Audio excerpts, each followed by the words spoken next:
पे चला जाए संविधान का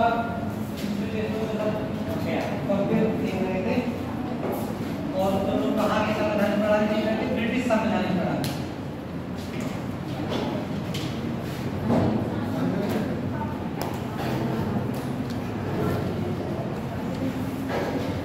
ब्रिटिश संविधान व्यवस्था इसको देख रहे थे। इसका कुछ बेसिक बात बता दी थी, इसको थोड़ा सा रिपीट कर देते तब आगे बढ़ते हैं। देखिए ब्रिटिश संविधान प्रणाली में उन्होंने क्या क्या देख लिया था। ब्रिटेन में संसद कैसी है, वहां पर संसदीय शासन प्रणाली है। पहला पॉइंट देख लेते हैं, वहां पर क्या है, संसदीय शासन प्रणाली। एक तो ये हो जाएगा। और अगर देखें इसके बाद ब्रिटेन के बारे में, ब्रिटेन में आपको क्या बताया था, ब्रिटेन में हमारा संसदीय शासन प्रणाली के साथ साथ संसदीय सर्वोच्चता का कॉन्सेप्ट है। संसदीय सर्वोच्चता इसका कॉन्सेप्ट है। और अगर बात करें ब्रिटेन में आपको एकल नागरिकता मिल जाएगी। जैसा भारत का कॉन्सेप्ट है नागरिकता के संबंध में, ऐसी नागरिकता के संबंध में किसका कॉन्सेप्ट है, ब्रिटेन का कॉन्सेप्ट है नागरिकता के संबंध में। और इसके अलावा अगर देखें तो और ब्रिटेन में क्या मिलेगा, वहां पे आपको संसद कैसे मिलेगी, द्विसदनीय। अब बात क्या हुआ, देखो इसके अलावा क्या है, संसदीय द्विसदनीय शासन प्रणाली है ब्रिटेन में, द्विसदनीय शासन प्रणाली। और अगर देखें वहां पे आपको क्या मिलेगा, संवैधानिक राजतंत्र मिलेगा, संवैधानिक राजतंत्र ये मिल जाएगा। और अगर बात करें ब्रिटेन में क्या है, ब्रिटेन में आलिखित संविधान, आलिखित संविधान। इतनी बेसिक चीजें आपको कहां के बारे में ध्यान रखनी है, ब्रिटेन के बारे में ध्यान रखनी है। अब इसको अगर लोग भारत से अगर देखें किस तरीके से, तो ब्रिटेन में भी शासन प्रणाली के 3 अंग होते हैं। जैसे भारत की शासन प्रणाली के 3 है, ऐसे ब्रिटेन की शासन प्रणाली के 3 अंग है। कौन कौन सा, पहला हमारा हो जाएगा विधायिका, दूसरे को क्या कहते हैं, दूसरे को कार्यपालिका, और तीसरे को लोग क्या कहते हैं, न्यायपालिका। ऐसे संसदीय शासन प्रणाली में वहां पर हमारी शासन प्रणाली के 3 अंग हैं। एक कौन सा है, विधायिका, दूसरा कौन सा है, कार्यपालिका, और तीसरा कौन सा है, न्यायपालिका। द्विसदनीय शासन प्रणाली में संसदीय सर्वोच्चता और संसदीय शासन प्रणाली की बात करें तो संसदीय शासन प्रणाली का जनक कौन है, ब्रिटेन। ठीक है, संसदीय शासन प्रणाली है इसकी शुरुआत कहां से होती है, ब्रिटेन से होती है। संसदीय शासन प्रणाली का कोई लक्षण बता सकते हो, संसदीय शासन प्रणाली किसको कहते हैं, तो बता सकते हो, कहते हैं किसको संसदीय शासन प्रणाली, प्रधानमंत्री, प्रधानमंत्री मेन होता है।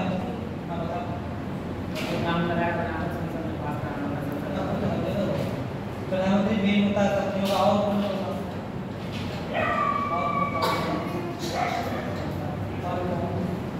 संसदीय शासन प्रणाली होता क्या है, संसदीय शासन प्रणाली, देशीय शासन प्रणाली मतलब आई थी।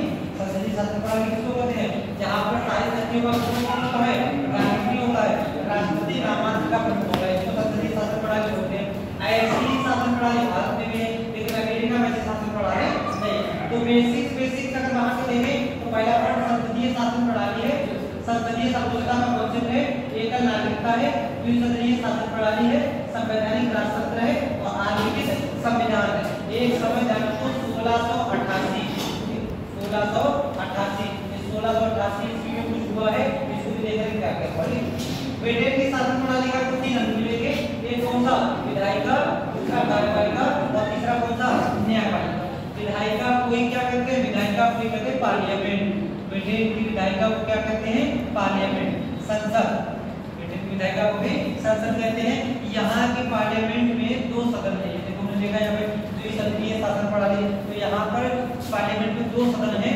इसमें एक को कहते हैं हाउस ऑफ लॉर्ड्स और दूसरे को कहते हैं House of Commons, House of Lords और दूसरा कौन सा, House of Commons. House of Lords की अगर बात करें, इसमें सदस्य संख्या फिक्स नहीं होती, इसकी सदस्य संख्या फिक्स नहीं है। अब देखो यहाँ पे शासन प्रणाली हमारी कैसी है, एकात्मक शासन प्रणाली है। ब्रिटेन की अगर बात करें, ब्रिटेन का सिस्टम कैसा है, एकात्मक का शासन प्रणाली यहाँ पर है, यूनिटरी सिस्टम चलता है। यूनिटरी सिस्टम में क्योंकि सारी शासन प्रणाली कहाँ से चलाई जाती है, केंद्र से चलाई जाती है। राज्य या अगर कुछ है तो केंद्र के अनुसार ही कार्य करेंगे। यहाँ पर राज्यों को पर्याप्त शक्तियां नहीं होती है, राज्य जैसी कोई संरचना नहीं भी हो सकती है, अगर है भी तो उनको शक्तियां इतनी नहीं होती हैं। जब राज्य जैसी शक्तियां इतनी ज्यादा नहीं है तो यहाँ पर दूसरा सदन बनाने का क्या मतलब है भाई, एकात्मक शासन प्रणाली है तो दूसरे सदन का मतलब क्या है। जैसे कि अगर लोग भारत की बात करें या भारत के अलावा अगर लोग अमेरिका की बात करें तो भारत में कैसी शासन प्रणाली है, द्विसदनीय शासन प्रणाली, एक संसदीय शासन प्रणाली, इसके अलावा फेडरेशन यानी कि संघीय शासन प्रणाली ऐसी है। तो भारत में तो हमारे दो सदन बनते हैं, एक अपर हाउस और दूसरा कौन सा, लोअर हाउस। यहाँ पे बन जाएंगे कि राज्यों का प्रतिनिधित्व देने के लिए कौन सा सदन बना दिया जाता है, अपर हाउस। फिलहाल तो अपर हाउस हमारे राज्यों का सदन है, थोड़ा सा अंतर है, देख लेंगे। अमेरिका की बात करें, अमेरिका के राज्य हैं तो वहां पर भी एक कौन सा बना दिया जाता है, अपर हाउस, और दूसरा कौन सा है, लोअर हाउस। लेकिन यहाँ तो राज्य जैसा कोई सिस्टम ही नहीं है, कैसा सिस्टम चलता है, एकात्मक चलता है, तो इसका कोई मतलब है ही नहीं, होना ही नहीं है। लेकिन फिर भी अगर हाउस ऑफ लॉर्ड्स है तो उसके पीछे वजह ये है क्योंकि ब्रिटेन में आज भी वंशानुगत शासन प्रणाली हावी है, वंशानुगत सिस्टम वहां पर हावी है। मतलब जो भी लोग ऐसे हैं जिनको वंश के आधार पे कुछ ना कुछ विशेष अधिकार मिलने चाहिए, उनको क्या करते हैं, सांसद बना देते हैं। कहाँ का, हाउस ऑफ लॉर्ड्स का। जैसे मान लिया किसी ने वहां पर बहुत लंबे समय तक कोई योगदान दिया तो उनको क्या कर देते हैं, हाउस ऑफ लॉर्ड्स, लॉर्ड्स को उपाधि देंगे, वहां पर उनको लॉर्ड्स की उपाधि देंगे और लॉर्ड्स की उपाधि देने के बाद उनको वंशानुगत शासन प्रणाली के तहत शामिल कर लेना है। आप लोग ने हिस्ट्री पढ़ी, हिस्ट्री मॉडर्न हिस्ट्री पढ़ी, सबके लॉर्ड कर्जन, लॉर्ड विलियरी ऐसे कर लेगा। तो लॉर्ड्स क्या है, वो लॉर्ड्स उनकी उपाधि है, तो लॉर्ड्स को उपाधि दी जाती है और जो भी लोग होंगे उनको सबको किसमें शामिल कर लेंगे, हाउस ऑफ लॉर्ड्स में शामिल कर लेंगे। यहाँ पर अगर शक्ति के तौर पे देखें तो हाउस ऑफ कॉमन्स शक्तिशाली होता है, हाउस ऑफ कॉमन्स शक्तिशाली होता है। ये इतना शक्तिशाली नहीं है, इसके पास शक्तियां क्या होती हैं, कम। ठीक है, हाउस ऑफ लॉर्ड्स के पास शक्तियां कम होती है, बस खाली खुश करने के लिए, वो लोग खुश होने रहे इसलिए उनको क्या कर देते हैं, हाउस ऑफ लॉर्ड्स का लॉर्ड बना देते हैं। इस हाउस ऑफ लॉर्ड्स की सदस्य संख्या इसीलिए निर्धारित नहीं है क्योंकि ये सब कोई भी लोग जिसमें वंशानुगत कार्य किया है वो आ सकता है और ये सब परमानेंट होते हैं। मतलब जो भी सदस्य हाउस ऑफ लॉर्ड्स होंगे ये मृत्यु पर्यंत बने रहेंगे, ऐसा नहीं होगा कि 5 साल 6 साल इतने साल बने, ये जब तक जिंदा हैं तब तक हाउस ऑफ लॉर्ड्स के सदस्य बने रहेंगे। इसी हाउस ऑफ लॉर्ड्स में 12 सदस्य ऐसे होते हैं जिनको हम लोग क्या कहते हैं, विधि सदस्य। 12 सदस्यों को हम लोग विधि सदस्य कहते हैं और इन्हीं विधि सदस्यों को न्यायाधीश के रूप में कार्य करने का अधिकार होता है। 12 सदस्य हमारे हैं, इनको विधि सदस्य के रूप में, न्यायाधीश के रूप में कार्य करने का अधिकार होता है। जो न्यायपालिका होती है, न्यायपालिका में जब भी डिसीजन दिया जाता है तो इन 12 सदस्यों को इसमें शामिल किया जाता है। ये जो 12 सदस्य होते हैं ये 75 वर्ष की आयु तक विधि सदस्य रहेंगे। जब 75 वर्ष की आयु की पूरी हो जाएगी उसके बाद विधि सदस्य नहीं रहेंगे, सामान्य सदस्य के रूप में जीवन भर बने रहेंगे। ठीक है, ये हमारा कहाँ का सिस्टम चलता है, ब्रिटेन के हाउस ऑफ लॉर्ड्स का। हाउस ऑफ कॉमन्स की अगर बात करें तो इसकी सदस्य संख्या निर्धारित है, कुछ समय पहले 2015 कैसा 650 के आसपास थी, उसका कोलकाता बढ़ रही हो, लेकिन फिलहाल की सदस्य संख्या में कुछ नहीं आएगी क्योंकि हम लोग सिर्फ कंपैरिजन पढ़ रहे हैं, हम दूसरे देशों का संविधान नहीं पढ़ रहे। ठीक है, तो हाउस ऑफ कॉमन्स में सदस्य संख्या फिक्स है, इनका चुनाव सबका प्रत्यक्ष होता है, हमारे यहाँ भी प्रत्यक्ष होता है। ये लोकसभा है हमारे यहाँ की और ये हमारे यहाँ की राज्यसभा है। तो हाउस ऑफ कॉमन्स के सदस्यों का चुनाव प्रत्यक्ष होता है और इनका कार्यकाल कितने वर्ष का होता है, 5 वर्ष का होता है। आपसे भारत की राज्यसभा और ब्रिटेन के हाउस ऑफ लॉर्ड्स को कंपेयर करवा सकते हैं, इनको कंपेयर करो। तो कंपेयर कैसे कैसे करना है, ब्रिटेन के हाउस ऑफ लॉर्ड्स की कार्यकाल कुछ भी फिक्स नहीं होता है, ये लोग आजीवन बने रहते हैं, जबकि भारत में राज्यसभा का कार्यकाल फिक्स होता है, सदस्यों का 6 वर्ष का होता है। और दूसरी बात यहाँ पर विधि सदस्य होते हैं, भारत के राज्यसभा में ऐसा सदस्य नहीं होता, यहाँ पर जो विधि सदस्य होते हैं ये न्यायाधीश के रूप में कार्य करते हैं, लेकिन हमारे यहाँ ऐसे कोई भी कार्य लोग नहीं करते। तो अंतर हो जाएगा, यही अंतर होता है भारत की राज्यसभा और ब्रिटेन के हाउस ऑफ लॉर्ड्स। बाकी ये चीजें दोनों को सेम है। हाउस ऑफ कॉमन्स यहाँ पर शक्तिशाली है, हमारे लोकसभा काफी अधिक शक्तिशाली राज्यसभा की अपेक्षा। दूसरी बात करें इनका चुनाव ऐसा होता है प्रत्यक्ष, भारत में प्रत्यक्ष, इनका कार्यकाल कितने वर्ष का होगा, 5 वर्ष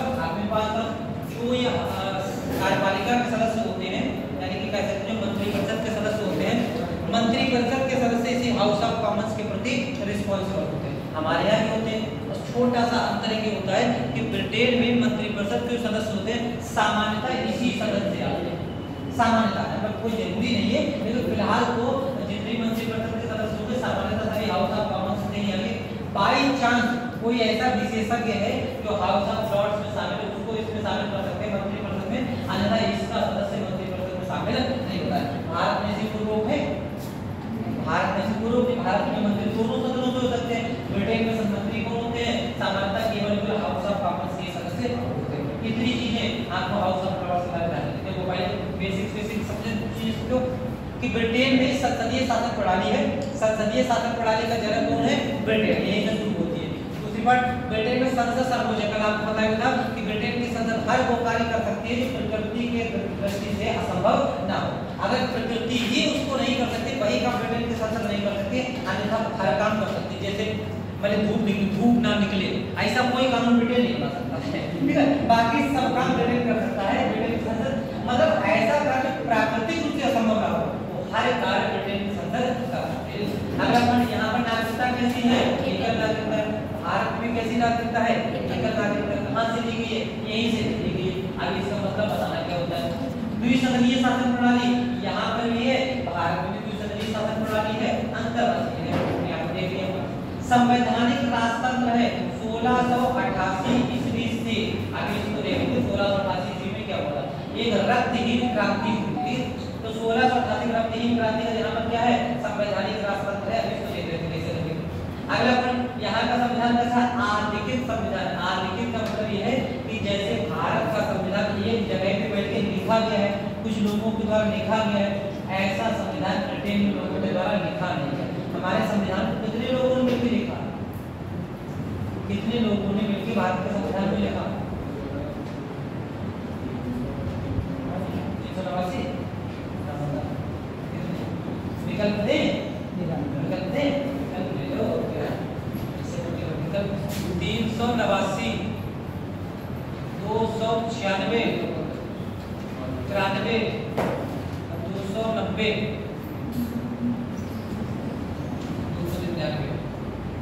299, 296, 93, 389 बताओ बेटा सदस्य पेड़ की लिखा है। कौन सा पहला वाला? 389, 389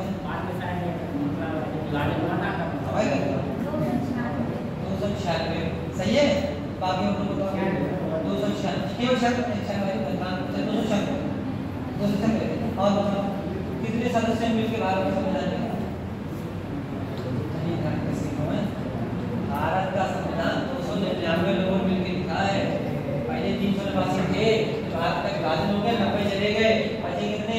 299 बचे थे। 299 लोगों ने मिलकर लिखा और 284 लोगों ने हस्ताक्षर किए थे। राष्ट्र में ध्यान है नहीं ध्यान? पता नहीं पता था? स्टार्टिंग बताया था पटना तो ठीक है, पटना तो ये पटना पटना कोई काम चलेगा।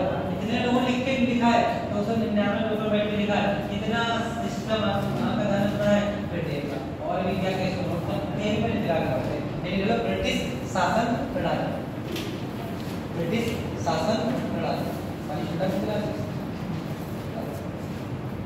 देखिए ब्रिटिश शासन प्रणाली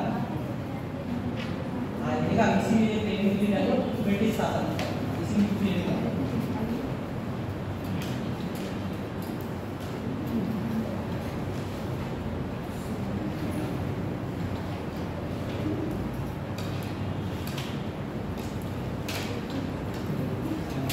देखो पहला पॉइंट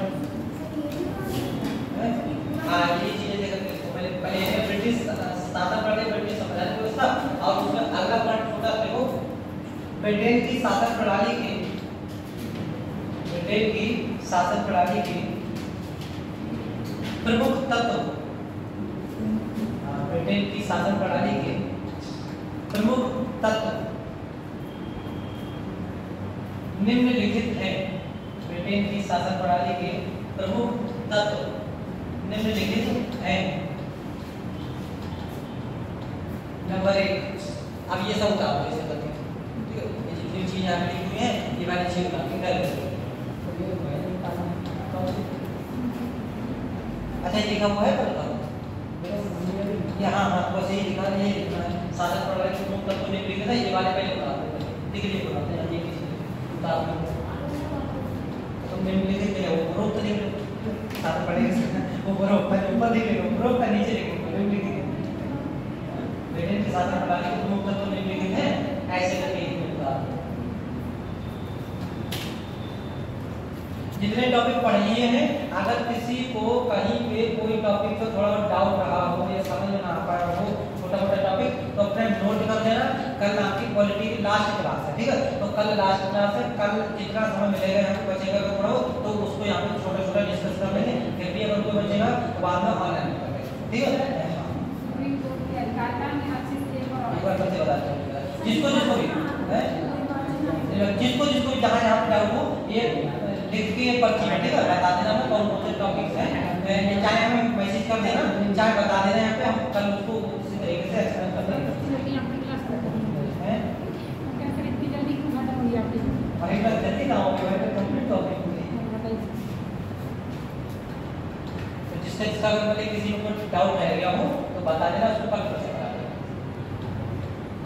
ठीक है।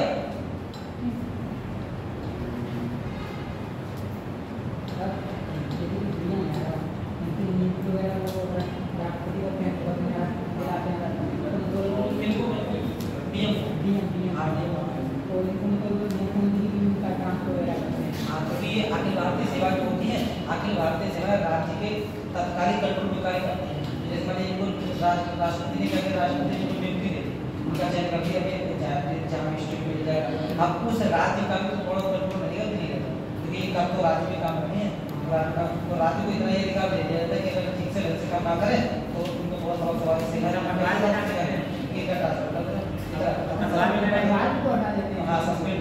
पद से हटाते हैं, पद से हटाने को भाई सस्पेंड कर दें, थोड़े समय के लिए सस्पेंड कर दो, वो सस्पेंड होता है। सस्पेंड करना नौकरी जाना नहीं होता, सस्पेंड करने और टर्मिनेट करने में अंतर होता है। सस्पेंड करने का मतलब होता है कि थोड़े समय के लिए रोक दे, इसको सस्पेंड करना होता है, और बर्खास्त करना, टर्मिनेट करना, उससे नौकरी चली जाती है। तो सस्पेंड करने के वजह से मतलब अगर कहीं थोड़ा गड़बड़ चलती कुछ काम तो जांच वगैरह करेंगे, जांच अगर कर रहे हैं तो प्रभावित कर सकते हैं जांच, इस वजह से आगे आप काम कर रहा हो पहले जांच करवा लें, उसके बाद काम किया, इसको बोलते हैं सस्पेंड करना। जिले पुलिस में कर कुछ वाले में एसपी को लाइन आगे करके साथ बाल हो जाते हैं। हां बात है, वही चीज है। लाइन आगे करने वाले होता है कि अब आप फील्ड में नहीं रहेंगे, जो पुलिस लाइन के काम को कहां गया हम देखें सही से काम कर रहे हैं ये देखा है, ठीक है, उसको होते लाइन आगे करना है। बाद में समय हो जाता है फिर जब फील्ड में तो पुलिस का काम ही है फील्ड में जाना, ठीक है। तो बस इतना तात्कालिक नियंत्रण बना रहे, इसके लिए ऐसा होता है। बाकी परमानेंट जो लास्ट कंट्रोल का वो केंद्र सरकार के पास होता है, उनको हटा नहीं सकते। और इंडिया सर्विसेज इसी सिद्धांत पे कार्य करती है कि जो राज्य होता है राज्य का थोड़ा कंट्रोल रहेगा और केंद्र का पूरा कंट्रोल, ठीक है। बाकी सेंट्रल सर्विसेज होते हैं, सेंट्रल सर्विसेज का राज्य का कोई उनका राज्य से कोई कनेक्शन ही नहीं होता, राज्य का वो कार्य ही नहीं करता। तो बाकी इसको अब उसके आगे लोग ब्रिटेन की शासन प्रणाली के तीन अंग, ब्रिटेन की शासन प्रणाली के 3 अंग निम्नलिखित हैं। ब्रिटेन की शासन प्रणाली के ब्रिटेन की शासन प्रणाली के 3 अंग निम्नलिखित हैं। नंबर 1 ब्रिटेन की शासन प्रणाली के 3 अंग निम्नलिखित हैं। नंबर 1 विधायिका, नंबर 2 कार्यपालिका, नंबर 1 विधायिका, नंबर 2 कार्यपालिका, नंबर 3 न्यायपालिका, कार्यपालिका, नंबर 3 न्यायपालिका। अगला पॉइंट, ब्रिटेन की संसद, ब्रिटेन की संसद, विधायिका, ब्रिटेन की संसद में 2 सदन होते हैं। ब्रिटेन की संसद में 2 सदन होते हैं। Number 1 House of Lords, number 1 House of Lords, House of Lords. Number 2 House of common,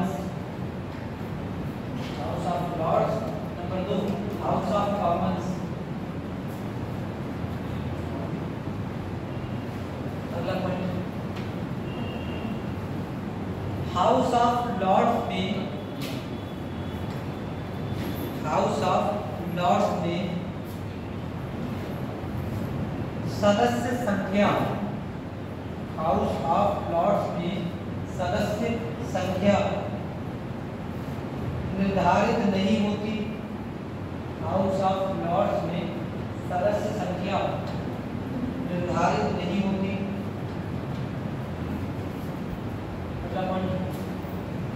ये ब्रिटेन का उच्च सदन है। ये ब्रिटेन का उच्च सदन है। लिख लो, भारत के राज्यसभा की तरह, भारत के राज्यसभा की तरह। ठीक है। अब अगर आपसे अंतर अगर पूछा जाए, दोनों अगर अंतर पूछा तो अंतर बता सकते हो ब्रिटेन के हाउस ऑफ लॉर्ड्स में या ब्रिटेन की पूरी संसद उठा के अगर भारत से कंपेयर करवा ले तभी कर सकते हो। ब्रिटेन की संसद में आपको पूरी संसद लेके चलने हैं, तो अगर जैसे इसको कंपेयर कर दो भारत की राज्यसभा से, इसको कंपेयर कर दो भारत की लोकसभा से। अब कैसे कर देते हैं? हाउस ऑफ लॉर्ड्स की बात करें, यहाँ पे सदस्य संख्या निर्धारित नहीं है, भारत में सदस्य संख्या निर्धारित है, 250 मैक्सिमम हो सकते हैं, ये हमारी सदस्य संख्या निर्धारित की गई। तो ये चीज आप कंपेयर कर सकते हो। दूसरी बात, इसमें जो है कार्यकाल कोई भी निर्धारित नहीं होता है। ठीक, भारत के राज्यसभा का कार्यकाल निर्धारित होता है 6 वर्ष। और अगर बात करें ये सब सांसद होते हैं, भारत में ऐसा नहीं होता है। ये चीजें आप जो है इसको कहां से नोट कर सकते हो? राज्यसभा से। इसमें 12 विधि सदस्य होते हैं, भारत में ऐसा नहीं होता है, भारत में सामान्य होते हैं। दूसरी बात, हाउस ऑफ लॉर्ड्स अगर यहाँ की बात करें ब्रिटेन में, तो ब्रिटेन में हाउस ऑफ लॉर्ड्स की कोई जरूरत ही नहीं है, क्योंकि ब्रिटेन में शासन प्रणाली कैसी है? एकात्मक है। लेकिन भारत में राज्यसभा की जरूरत है, क्योंकि भारत की शासन प्रणाली कैसी है? फेडरल सिस्टम पे आधारित है। फिलहाल कहते क्या है? क्वासी फेडरल कहते हैं, लेकिन सामान्य परिस्थिति में भारत फेडरल है। तो भारत में जो इसकी जरूरत है, लेकिन ब्रिटेन में इसकी जरूरत नहीं है। और खासकर पूरे विश्व में लोकतंत्र, आपको विश्व में अगर लोकतंत्र करते हैं, सबसे पुराना लोकतंत्र कौन सा मिलेगा? अमेरिका। सबसे बड़ा लोकतंत्र कौन सा मिलेगा? भारत। ठीक, अगर आपको विश्व का सबसे पुराना लोकतंत्र 1776 में अमेरिका की क्रांति हुई थी। विश्व का सबसे पुराना लोकतंत्र कौन सा है? अमेरिका का है। और सबसे बड़ा लोकतंत्र कौन सा है? भारत का है। सबसे ज्यादा आबादी है, तो भारत का लोकतंत्र। लेकिन लोकतंत्र को लेकर जितना ज्यादा प्रचार प्रसार किया गया था, वो किसके द्वारा किया गया था? ब्रिटेन के द्वारा। ब्रिटेन ही लोकतंत्र का समर्थक कितना बड़ा, और ब्रिटेन में ये व्यवस्था है। बस सारे होते हैं तो लोकतंत्र के अपोजिट हो जाती है। तो ये आप कंपेयर कर सकते हो। डेली को अगर कुछ किया जाए इस तरीके से आपने शब्दावली में इसको लिखो, कोशिश किया करो डेली कुछ ना कुछ लिखने की कोशिश करो, कुछ ना कुछ डेली लिखने की कोशिश करोगे, अपने आप शब्द आएंगे। शब्द तब तक नहीं आएंगे जब तक लिखने की कोशिश नहीं करोगे। और ये मान लीजिए अगर खाली ये दिमाग में लगा के तो क्या तो लिखनी बात पहले पढ़ने, ठीक है, तो मेज को देना ही देना है। ठीक है, तो कल कंपनी निकल जाएगा, मेज पर ले जाओगे। तो लिखने की कोशिश डेली को, जब तक डेली लिखोगे नहीं, डेली लिखो, दूसरी तीसरी लिखो, लेकिन डेली की कोशिश को तभी आपको अपने शब्द मिलेंगे, नए नए शब्द तभी मिलेंगे। किस तरीके से करेंगे? देखो हम लोग से यहाँ पे हम लोगों ने आपको सब्जेक्ट करवा दिए, चाहे हिस्ट्री हो पॉलिटी हो, तो हमने आपको सब्जेक्ट करवा दिया। जैसे मान लीजिए किसी व्यक्ति ने अगर पॉलिटी नहीं पढ़ा या किसी व्यक्ति ने हिस्ट्री नहीं पढ़ा, तो अगर नहीं पढ़ा तो आप अपने अगर आप बैठ के किताब उठा के बैठोगे तो समझ में नहीं आएगी। पता नहीं कहाँ काहे का बासी, काहे का बक्सर, काहे का राष्ट्रपति, काहे का उपराष्ट्रपति, नहीं समझ में आएगा। लेकिन हम लोगों ने आपको यहाँ पे एक बार करवा दिया पूरा पॉलिटी। अब आप किताब पढ़ने में आपको बहुत सी चीज़ नहीं मिल सकती हैं, बहुत सी चीज़ें नहीं मिलेगी। लेकिन अगर आपने यहाँ पे से हिस्ट्री का किताब आपको थोड़ा सा पॉलिटी समझ आ जाएगा कि यहाँ क्या होता है पॉलिटी, तो आप लोगों को किताब समझ में आ जाएगा। ठीक है, लेकिन पढ़ा ही नहीं है बिल्कुल, तो आपको किताब समझ में नहीं। ठीक, तो हम लोगों ने यहाँ पे अगर करवा दिया पहले ही बस इतने से कंप्लीट हो गया। अब इसके अपने नॉलेज को आप लोग बढ़ाओ। ठीक, बड़ा ये करेगा कि हमने आप लोगों को किताब पढ़ने के लायक बना दिया। ठीक, आप किताब आप लोग पढ़ो, बल्कि कोई भी चीज मतलब किताब पढ़ने मतलब कहीं से कंटेंट मिले, चाहे किताब से मिले, न्यूज़पेपर से मिले, कहीं से कोई कंटेंट मिले उसको आप लोग पढ़ो। अभी तक एडिटोरियल वाले पेज आ रहा है, एडिटोरियल पेज पढ़ते आपको बहुत बोरिंग लग रहा है, पता नहीं क्या है ये, संपादकीय वाला जो आता है। आप लोगों ने पॉलिटी पढ़ा है, पॉलिटी से रिलेटेड अगर कोई एडिटोरियल आ जाए, ठीक है, मानिए चाहे भारत के राष्ट्रपति की शक्ति वगैरह कोई भी ऐसे एडिटोरियल आ जाए, तो जब आप उसको पढ़ने में लोग आपको लगता है हाँ बात तो सही कह रहा है, ये हमारी पढ़ी लिखी है, तो एडिटोरियल समझ में आएगा। पढ़ा नहीं होगा तो एडिटोरियल समझ में नहीं आएगा। तो यही कहने वालों कि आप लोगों को यहाँ पे इतना सब कुछ चला दिया, इसको कंटेंट को बेस बना के आप अपने नॉलेज का विस्तार करते हो। जहाँ से मिले किताब कोई मिले वहाँ से करो, कोई पीआईक्यू लगा रहे वहाँ से करो, या कोई न्यूज़पेपर पढ़ रहे वहाँ से करो। पेज रखना है कहाँ पे क्या हो रहे उसको तुरंत यहाँ से जोड़ो, तुरंत यहाँ से जोड़ लो। आपको पता लगे मैंने मेंस का क्वेश्चन लगा है और मेंस के क्वेश्चन में आपको समाज को लिखने को आ जाए, महिलाओं की स्थिति के बारे में लिखने को आ जाए। ठीक, तो महिलाओं की स्थिति के बारे में लिखने को आ जाए तो केवल लिखना समाज के नजरिए से कनेक्शन तो है यहाँ से क्वालिटी महिला में कहते हैं डीबीएसपी में क्या है, फंडामेंटल राइट्स में क्या क्या है, जो चीजें हैं, या फिर आरक्षण में पंचायती राज है उसमें क्या क्या है, ये सब चीजें अपने आप टाइप चेक करो, उसको यूज करो। ये यूज तब करोगे जब बार-बार यूज करने की कोशिश करोगे, लिखो, जब बार-बार लिखोगे अपने आप लिखने की हैबिट आ जाएगी। और बार-बार 3 घंटा लिखना होता है, मेंस के पेपर में 3 घंटा लिखना होता है, 20 क्वेश्चन लिखना होता है, और जब आपका लास्ट पेपर होगा तो लास्ट में हाथ को ऐसे रहेगा, ये ऐसे उठाने की कोशिश करो, ये ऊपर नहीं जाता है, ठीक है, लास्ट पेपर जब होगा, और ये तब होगा जब आप उसको लिखने की कोशिश करो, ठीक है। लिखो उसको, डेली लिखोगे तभी शब्द आएंगे, तभी आपकी क्वालिटी इंप्रूव होगी। ना तो पहली बार लिखने में क्या लिखना है, ठीक, स्टार्ट ही नहीं होगा, क्वेश्चन लिखने की स्टार्ट करोगे स्टार्ट ही नहीं होगा, 10 मिनट 5 मिनट सोचने लगते हैं क्या लिखना है क्या लिखना है, लेकिन जब स्टार्ट करने लोगे तो गलत चलते हैं। तो अब इसी कंटेंट को बेस बनाने के पहले एक क्वेश्चन अपने आप बनाना, ठीक है। अगर अपने आप ना बना पाओ तो हम बनाएंगे, पहले अपने आप बना के देखना, ये हमने कंपेयर करवा रहे हैं, ये कंपेयर अपने आप करना है, भारत से और ब्रिटेन के शासन प्रणाली को कंपेयर करके क्वेश्चन बना के और उसको देख के देखना, फिर इसको अपने आप धीरे-धीरे करके अपने आप जांचने की हैबिट डालो कि आपको कैसे करके जांचना है। अब जैसे मान लिया आपको यहाँ पे अप्रैल तक चले, अप्रैल मई तक मैंने आपको बैच रहा, उसके बाद तो बैच आपका थोड़ी रहेगा, और ये भी बार-बार कोचिंग करो, एक बार मैंने कर भी लिया, 2 बार कर भी ली, तो बार-बार कोचिंग करने से आपको अपने आप करके करना है, अपने आप करोगे, अपने आप करना है, अपने आप लिखोगे, अपने आप मूल्यांकन करोगे, अपने आप क्वेश्चन बनाओगे, अपने आप आंसर करोगे, तब जाके हो जाएगा। क्वेश्चन लिखो, आंसर चेक करो, अपने आप करने की कोशिश करो, तो हमेशा हम लोग थोड़ी उपस्थित रहेंगे, और हमेशा हम लोग उपस्थित हैं तभी अपने आप को आपको डेवलप करना है, करना नहीं करना है, तो इतना अपने आप करके देखो, कायदा करने के लिए नहीं समझ आ रहा कोई तो हमारे पास भेज दो, हम उसको कर देंगे, फिर भी कोशिश करो अपने आप करने, तो करना लास्ट में आपको ही है, ठीक है। हम लोग यहाँ पे बता सकते हैं केवल करना लास्ट में आपको ही, तो इसको करने की कोशिश करो, ये क्वेश्चन बना के इसको अपने आप बना के क्वेश्चन लिखने की कोशिश करना, ठीक। उसके आगे अगला पॉइंट क्या लिखा लास्ट में, ये ब्रिटेन का उच्च सदन है, ब्रिटेन भारत के राज्यसभा की अगला पॉइंट, इसके सदस्य वंशानुगत व्यवस्था के तहत, इसके सदस्य वंशानुगत व्यवस्था के तहत आते हैं, इसके सदस्य वंशानुगत व्यवस्था के तहत आते हैं, जबकि भारत में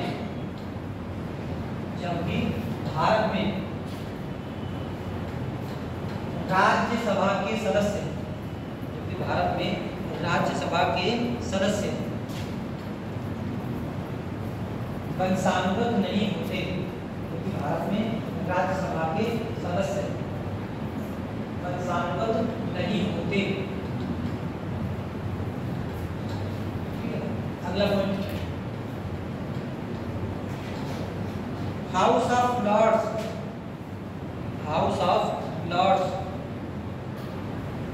के सदस्य, हाउस ऑफ लॉर्ड्स के सदस्य जीवन पर्यंत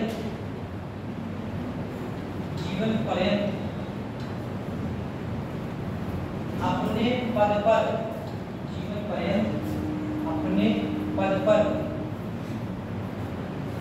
बने रहते हैं, जीवन पर्यंत अपने पद पर बने रहते हैं, जबकि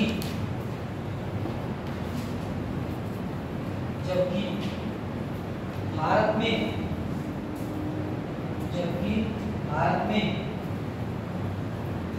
6 वर्ष तक,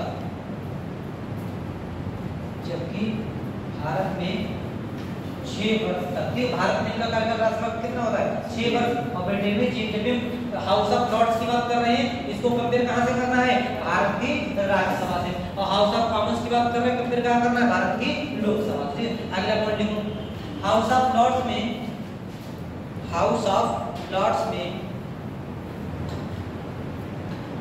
12 विधि सदस्य, हाउस ऑफ लॉर्ड्स में 12 विधि सदस्य होते हैं, हाउस ऑफ लॉर्ड्स में 12 विधि सदस्य होते हैं, जो 75 वर्ष की आयु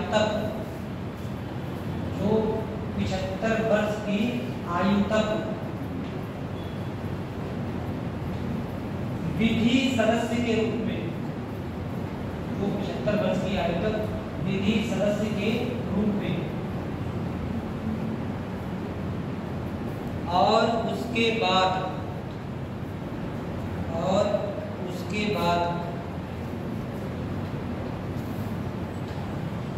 सामान्य सदस्य के रूप में, और उसके बाद सामान्य सदस्य के रूप में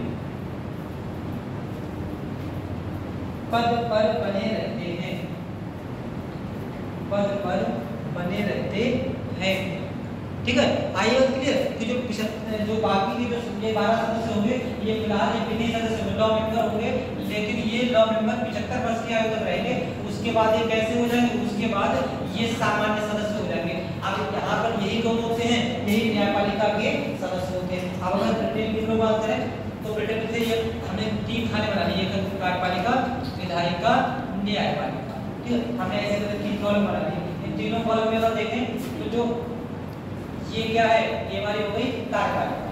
ठीक है, ये संसद की कार्यपालिका, इसी कार्यपालिका नहीं विधायिका, जैसा कहा कि संसद हो जाएगा तो क्या कहते हैं विधायिका। इसी विधायिका में से कुछ सदस्य ये कौन हो जाएंगे, ये कार्यपालिका हो जाएंगे, यानी कि ये हमारी क्या हो जाएगी, ये हो जाएगी लेजिस्लेचर, और इसी के अंदर क्या हो जाएगी, इसी के अंदर हो जाएगी एग्जीक्यूटिव। ऐसा भारत में भी है, कोई अंतर नहीं। लेकिन अंतर कहां से, तीसरा बुल्ला है हमारा, तीसरा बुल्ला ऐसे होके होता है। ठीक है, मतलब यह है कि ये तीसरा बुल्ला क्या है, ये जुडिशरी है, न्यायपालिका है। इस न्यायपालिका के ये कुछ सदस्य कहां से आते हैं, संसद से आते हैं। ठीक है, ये कौन है, ये 12 सदस्य हैं। तो न्यायपालिका के 12 सदस्य होते हैं, ये कहां से आएंगे, संसद से आएंगे। इनको क्या कहते हैं, इनको लॉ मेंबर कहते हैं। भारत की न्यायपालिका में ऐसा है क्या, भारत की न्यायपालिका में ऐसा नहीं। भारत के अगर हम इनको और बनाने की कोशिश करें तो भारत में ये डायग्राम कैसे करके बनेगा, ये बनेगा हमारा लेजिस्लेचर, ये हो जाएगा क्या, ये एग्जीक्यूटिव, और यहाँ पे हो जाएगा जुडिशरी। ठीक है, ये भारत का सिस्टम है। जुडिशरी एकदम अलग है, तो ये डायग्राम के माध्यम से समझ लो, भारत में जुडिशरी एकदम अलग है, एग्जीक्यूटिव इसी लेजिस्लेचर में से आती है। मतलब जितने भी मंत्री होंगे वो सब विधायिका में से ही शामिल किए जाएंगे। ये भारत का सिस्टम हो गया। अमेरिका के सिस्टम की अगर हम लोग बात करें, मान लीजिए ये हमारा क्या है, ये वहाँ की है लेजिस्लेचर, वहाँ की विधायिका हो गई। इसी विधायिका में से ऐसे करके ये क्या हो जाता है, मतलब जो वहाँ के मंत्री होंगे, अमेरिका के मंत्री होंगे, वो कुछ तो लेजिस्लेचर में से आएंगे, यानी सांसद होंगे, और कुछ ऐसे सदस्य हो सकते हैं जो सांसद नहीं है, कोई बाहर वाले। ये कैसे हैं, ये सांसद नहीं है। तो अमेरिका में किसी भी व्यक्ति को ऐसा मंत्री बना दे सकते हैं जो अमेरिका की संसद का सदस्य नहीं है। एग्जाम्पल में आपको दिया था एलन मस्क का। ठीक है, एलन मस्क सदस्य नहीं थे, बावजूद इसके ट्रम्प ने उनको अपना डॉच के डिपार्टमेंट था, उसका हेड बना दिया, मंत्री ही के हेड बना दिया। बाद में उनकी आपस में नहीं बनी, नहीं बनी तो एलन मस्क ने इस्तीफा दे दिया। तो ये वहाँ का सिस्टम है, वहाँ की जुडिशरी से अलग है। ठीक, ये अमेरिका सिस्टम ऐसे कर सकते हो। तीनों जगह का सिस्टम अलग है, तीनों जगह का सिस्टम अलग है। ये अगर बात करें कहाँ का सिस्टम है, ये ब्रिटेन का सिस्टम है। ये अगर बात करें कहाँ का सिस्टम है, ये भी भारत का सिस्टम है। और ये अगर बात करें ये वाला मुद्दा कहाँ का है, ये अमेरिका। ठीक है, ऐसे तीनों जगह का सिस्टम अलग अलग है। तो अमेरिका में अगर लोग देखें, अमेरिका में लेजिस्लेचर में से ही कुछ सदस्य एग्जीक्यूटिव में चुने जाते हैं और कुछ सदस्य एग्जीक्यूटिव के बाहर से आ सकते हैं। ऐसे वहाँ की जुडिशरी अलग है। भारत की अगर बात करें तो भारत में लेजिस्लेचर में से ही एग्जीक्यूटिव के सदस्य चुने जाएंगे और जुडिशरी कहाँ की, हमारे यहाँ की बाहर रहेगी। यहाँ की अगर बात करें तो यहाँ एग्जीक्यूटिव लेजिस्लेचर में से ही चुने जाएंगे, लेकिन एग्जीक्यूटिव लेजिस्लेचर के ही कुछ सदस्य हमारे जुडिशरी के भी शामिल हो जाते हैं। ये ब्रिटेन का सिस्टम। ये तीनों में आपको कंपैरिजन में ध्यान रखना है, कार्यपालिका, विधायिका, न्यायपालिका, तीनों में क्या क्या है, तीनों का अलग से डायग्राम बनवा के नोट करवा देंगे बात। उसके आगे अगला पॉइंट, ब्रिटेन के संसद के, ब्रिटेन की संसद के निम्न सदन को, ब्रिटेन की संसद के निम्न सदन को हाउस ऑफ कॉमन्स, ब्रिटेन की संसद के निम्न सदन को हाउस ऑफ कॉमन्स कहते हैं, हाउस ऑफ कॉमन्स कहते हैं। अगला पॉइंट, हाउस ऑफ कॉमन्स के सदस्यों का चुनाव, हाउस ऑफ कॉमन्स के सदस्यों का चुनाव प्रत्यक्ष विधि से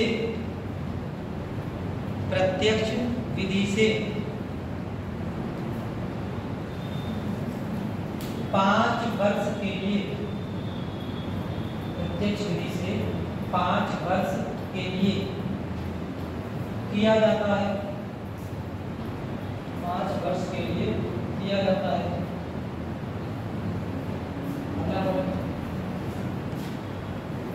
मंत्री परिषद के सदस्य यानी कि कार्यपालिका के सदस्य, मंत्री परिषद के सदस्य सामान्यतः, मंत्री परिषद के सदस्य सामान्यतः हाउस ऑफ कॉमन्स, सामान्यतः हाउस ऑफ कॉमन्स से आते हैं, हाउस ऑफ कॉमन्स से आते हैं और हाउस ऑफ कॉमन्स के प्रति, और हाउस ऑफ कॉमन्स के प्रति सामूहिक रूप से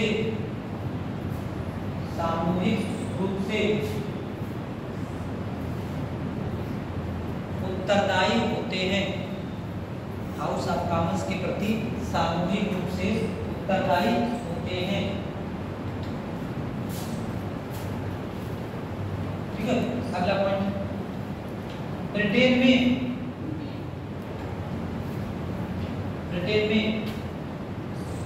हाउस ऑफ कॉमन्स, ब्रिटेन में House of Commons House of Lords की अपेक्षा, ब्रिटेन में House of Commons House of Lords की अपेक्षा शक्तिशाली है, की अपेक्षा शक्तिशाली है। मतलब बहुत शक्तिशाली, मतलब लोअर हाउस शक्तिशाली है, अपर हाउस उतना शक्तिशाली नहीं है, क्योंकि अपर हाउस तो केवल जो बढ़िया टाइप का जो अच्छे से काम किए ब्रिटेन के, उनको खाली खुश करने के लिए बस यहाँ जो अपने सांसद है इसके लिए बना रखा, वरना वहाँ पर हाउस ऑफ लॉर्ड्स की जरूरत ही नहीं है, जरूरत नहीं है। जैसे वो हम लोग नहीं रहते राज्यों में विधान परिषद टाइप की नहीं है, भला हमारे तो राज्यों में विधान परिषद का सिस्टम अलग है, कुछ करने के लिए खाली नहीं है, लेकिन ब्रिटेन में तो पूरी तरीके से ऐसे हमारे यहाँ के हाउस ऑफ जो हमारा लोअर हाउस है, अपर हाउस है, वहाँ राज्यों में अपर हाउस को भी शक्तियाँ नहीं होगी, राज्य में विधान परिषद ऐसे नहीं, वहाँ पर भी कोई खास क्या नहीं, ये लगे लोग होते ऐसे शक्तिशाली कौन सा हो जाता है, हाउस ऑफ लॉर्ड्स शक्तिशाली हो जाता है।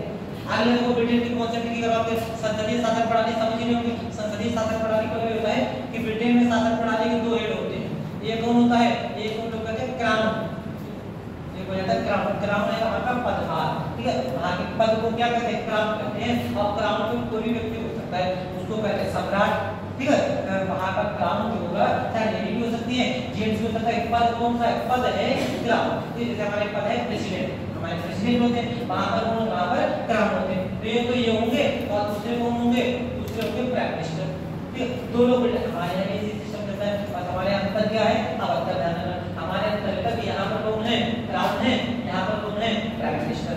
यहाँ पर क्राउन भी होते हैं, कैसे हैं, वंशानुगत है, ये वंशानुगत होते हैं, लेकिन भारत में राष्ट्रपति वंशानुगत नहीं होते, एक ये ध्यान रखना। अब देखो संसदीय शासन प्रणाली की बात करें तो संसदीय शासन प्रणाली में जो क्राउन है ये कौन हो जाएंगे, ये हो जाएंगे हेड ऑफ स्टेट, ये कौन हो जाएंगे, हेड ऑफ स्टेट, और जो प्रधानमंत्री होते हैं कौन होते हैं, कहते हैं head of government, head of government. आपको बताया कि संसदीय शासन प्रणाली में जो हेड ऑफ स्टेट होते हैं ये नाममात्र के प्रमुख होते हैं, ये नाममात्र के प्रमुख होते हैं, वास्तविक शक्तियां किसके पास होती हैं, वास्तविक शक्तियां हेड ऑफ गवर्नमेंट के पास होती हैं, ठीक है। तो प्रधानमंत्री के पास वास्तविक शक्तियां होती हैं, लेकिन क्राउन के पास यहाँ पर वास्तविक शक्तियां नहीं, नाममात्र का प्रमुख होता है। अब एक क्वेश्चन अगर हम आपसे संसदीय शासन प्रणाली की अध्यक्षीय शासन प्रणाली से कंपैरिजन अगर करवाएं तो इन दोनों में कार्पोरेटर की बात नहीं कर रहा है, यानी कि संसदीय शासन प्रणाली और अध्यक्षीय शासन प्रणाली, इन दोनों की अगर बात करें तो इन दोनों में मजबूत सरकार कौन दे सकता है, संसदीय या अध्यक्षीय? स्थायी सरकार, सरकार में स्थायी सरकार बनी रहे, ऐसा ना हो कि स्थायी ना हो, अध्यक्षीय स्थायी। और बताओ अध्यक्षीय और इसको इसमें स्थायी सरकार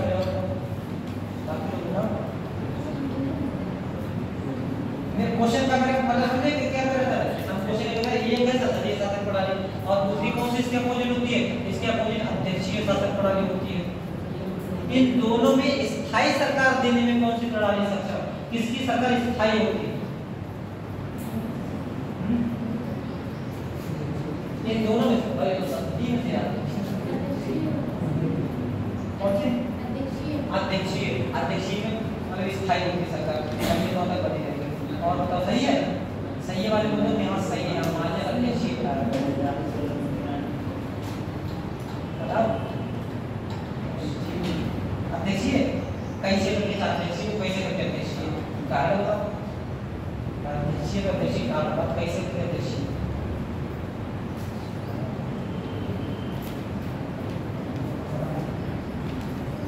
तो संसदीय बात बताओ गया तो सरकार बदले कौन सी है, संसदीय में। अध्यक्षीय में तो ऐसे एक प्रकार का बहुमत ही होता है, अध्यक्षीय में तो थोड़ा ही से बहुमत होता है, इसमें स्थायी ऐसे आंसर से बड़ा स्थायी होती है, ठीक है, अध्यक्षीय में स्थायी होती है, इसमें स्थायी कैसे करेंगे जब बताओ जैसे भारत में संसदीय शासन प्रणाली है, ब्रिटेन में अमेरिका में अध्यक्षीय शासन प्रणाली, भारत में आज संसदीय शासन केंद्र का ही एग्जाम्पल ले मेरी जुली सरकार है कि नहीं, केंद्र में ऐसा मिले हम उम्मीद करके बैठे हुए हैं कि सरकार कब तक चलेगी, 2029 तक चलेगी, ठीक है। किसी का क्या मूड भाई, मूड का किसी का अंदाजा थोड़ी लगा सकते हैं। आज पता लगे कि वो जो घटक दल है जिन्होंने मिलकर सरकार बनाई है उनमें से घर पहले थोड़े मूड बदले कल से सरकार नहीं चला, हम अपना समर्थन वापस नहीं लेते, जिन्होंने समर्थन दे रखा है उन्होंने समर्थन वापस ले लिया, ठीक है। एक एग्जाम्पल के तौर पे उन्होंने समर्थन वापस ले लिया और जैसे ही समर्थन वापस ले सरकार अनुमत में आ जाएगी कि नहीं आ जाएगी, सरकार अनुमत में आ जाएगी। अगले दिन क्या किया जाएगा, एक नो कॉन्फिडेंस मतलब विश्वास प्रस्ताव लेके आएंगे और विश्वास प्रस्ताव के माध्यम पर सरकार गिर जाएगी, बाकी वक्त सरकार गिर जाएगी। अध्यक्षीय में ऐसा नहीं होता है, ठीक है। क्योंकि हमारे यहाँ मंत्रिपरिषद सामूहिक रूप से किसके प्रति, लोकसभा के प्रति उत्तरदायी होती है, लेकिन अमेरिका में राष्ट्रपति और उसकी मंत्रिपरिषद लोअर हाउस के प्रति उत्तरदायी नहीं होती, बने रहेंगे, आराम से बने रहेंगे। अध्यक्षीय बात, अमेरिका के राष्ट्रपति बन गए तो 4 साल तक बन गए, हटाने वाला कोई इसे नहीं आसानी से नहीं होता। अमेरिका का राष्ट्रपति थोड़ा सा कठिनाई से हटता है, और राष्ट्रपति जब राष्ट्रपति ही नहीं हटेगा तो मंत्री कहाँ से लेंगे, राष्ट्रपति के ही तो मंत्री होते हैं। अमेरिका में देगा ये अमेरिका का सिस्टम, मान लिया ये एग्जीक्यूटिव के सदस्य हैं और ये कुछ हमारे भारत के लेजिस्लेचर के सदस्य हैं एग्जीक्यूटिव में और कुछ हमारे संसद से ही आ गए। अगर संसद के सदस्यों को नहीं भी शामिल करेंगे तब भी चाहे बाहर के लिए बोले राष्ट्रपति जिसको चाहे उसको मंत्री बना ले और लोकसभा वहां की मतलब लोअर हाउस के प्रति उत्तरदायी नहीं होते। तो अध्यक्षीय शासन प्रणाली में सरकार स्थायी होती है, संसदीय शासन प्रणाली में सरकार अस्थायी होती है।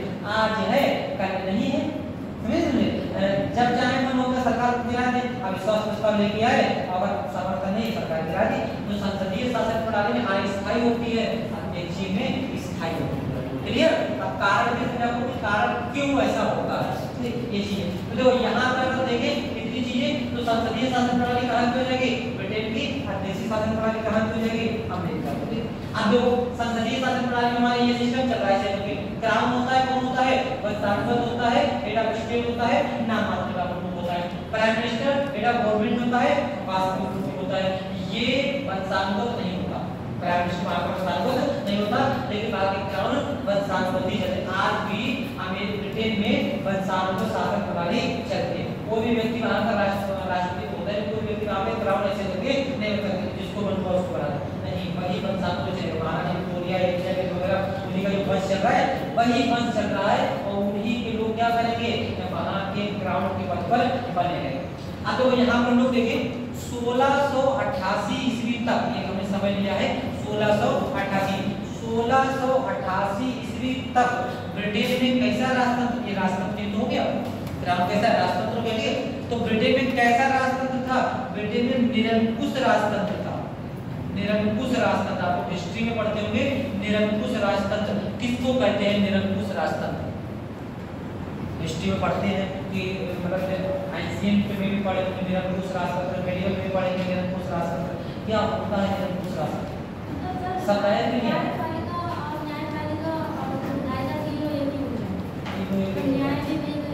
तो राजतंत्र तो वही होता ही है, राजतंत्र तो कुछ हद तक सही है, मतलब और मतलब और कुछ निरंकुश, निरंकुश अंकुश मींस क्या होता है, रेस्ट्रिक्शन, ठीक है, रोक ना हो, रेस्ट्रिक्शन से रोकते हैं जिसकी शक्ति पर किसी प्रकार का कोई अंकुश ना हो, कोई रेस्ट्रिक्शन ना हो, उसको क्या बोलते हैं, उसको निरंकुश राजतंत्र बोलते हैं, ठीक है। तो 1688 ईस्वी तक ब्रिटेन में ऐसा ही राजतंत्र था।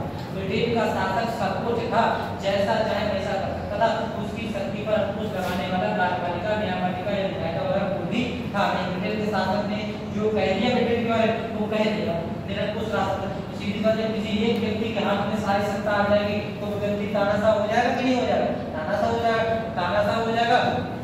तो अगर शासक ठीक है, वो पब्लिक के हित में सोचता है, तब तो कोई दिक्कत नहीं। लेकिन अगर कोई ऐसा किया है हमरा तो हटाने वाला कोई है नहीं, काहे बाकी पब्लिक, ठीक है, तो फिर दिक्कत आ जाएगी, तो पब्लिक के अगर गुस्सा हो सकती है। तो पब्लिक ने क्या किया, वहां के शासकों की इसी निरंकुशता को देखते हुए पब्लिक ने विद्रोह कर दिया था 1688 से। बहुत शांति, रक्तहीन क्रांति, इसको क्या बोलते हैं वहां पर, रक्तहीन क्रांति। रक्तहीन क्रांति के माध्यम से वहां पर क्या कर दिया गया, राजा की शक्तियों पर अंकुश लगा दिया गया। अब निरंकुश नहीं रहेगा भाई, राजतंत्र तो रहेगा, राजतंत्र माने थे राजतंत्र रहेगा, लेकिन इस राजा की शक्तियों पर अंकुश लगाने के लिए हमें कानून बनाएंगे, एक संविधान बनाएंगे। तो इसी 1688 ईस्वी से यहाँ पर कैसा हो गया, संवैधानिक राजतंत्र। राजतंत्र तो है लेकिन अब राजतंत्र कैसा है, संवैधानिक है, मतलब राजा किसके अनुसार चलेगा, संविधान के अनुसार चलेगा। तो वहां का संविधान भी है अलिखित, ठीक है, वहां का संविधान भी अलिखित। अलिखित का मतलब यह है कि वहां पर संसद ने बैठ के, वहां के लोगों ने बैठ के कोई संविधान नहीं लिखा है।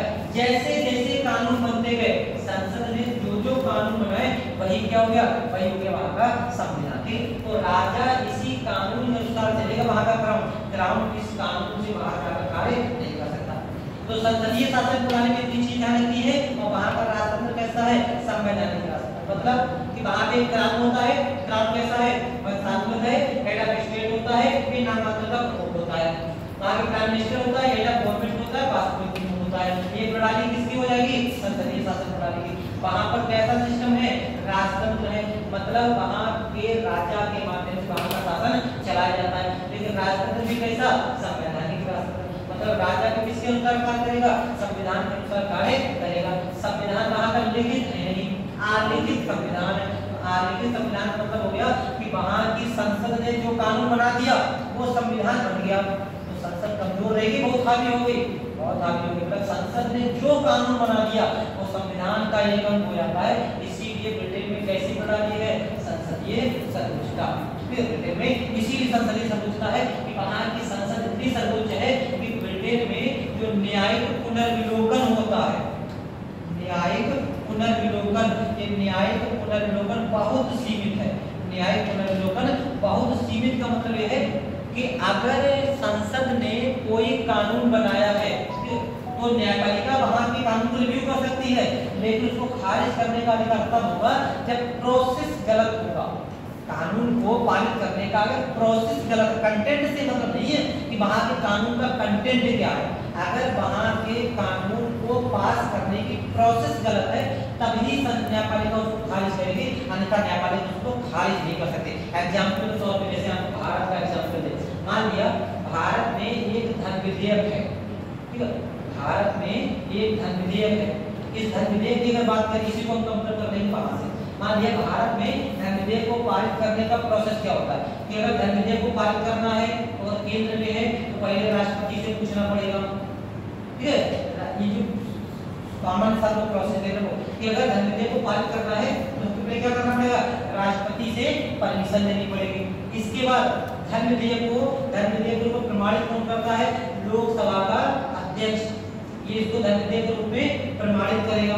तीसरी बात, जब ये धर्म विधेयक लाया जाएगा, ये कहाँ लाया जाएगा? केवल और केवल लोकसभा में लाया जाएगा। इसको राज्यसभा में शुरू नहीं कर सकते। जब राज्यसभा में जाएगा तो राज्यसभा इसको कितने समय तक रोक सकती है? मैक्सिमम 14 दिन तक रोक सकती है, अन्यथा इसको नहीं कर सकती कुछ। ये हमारा प्रोसीजर है।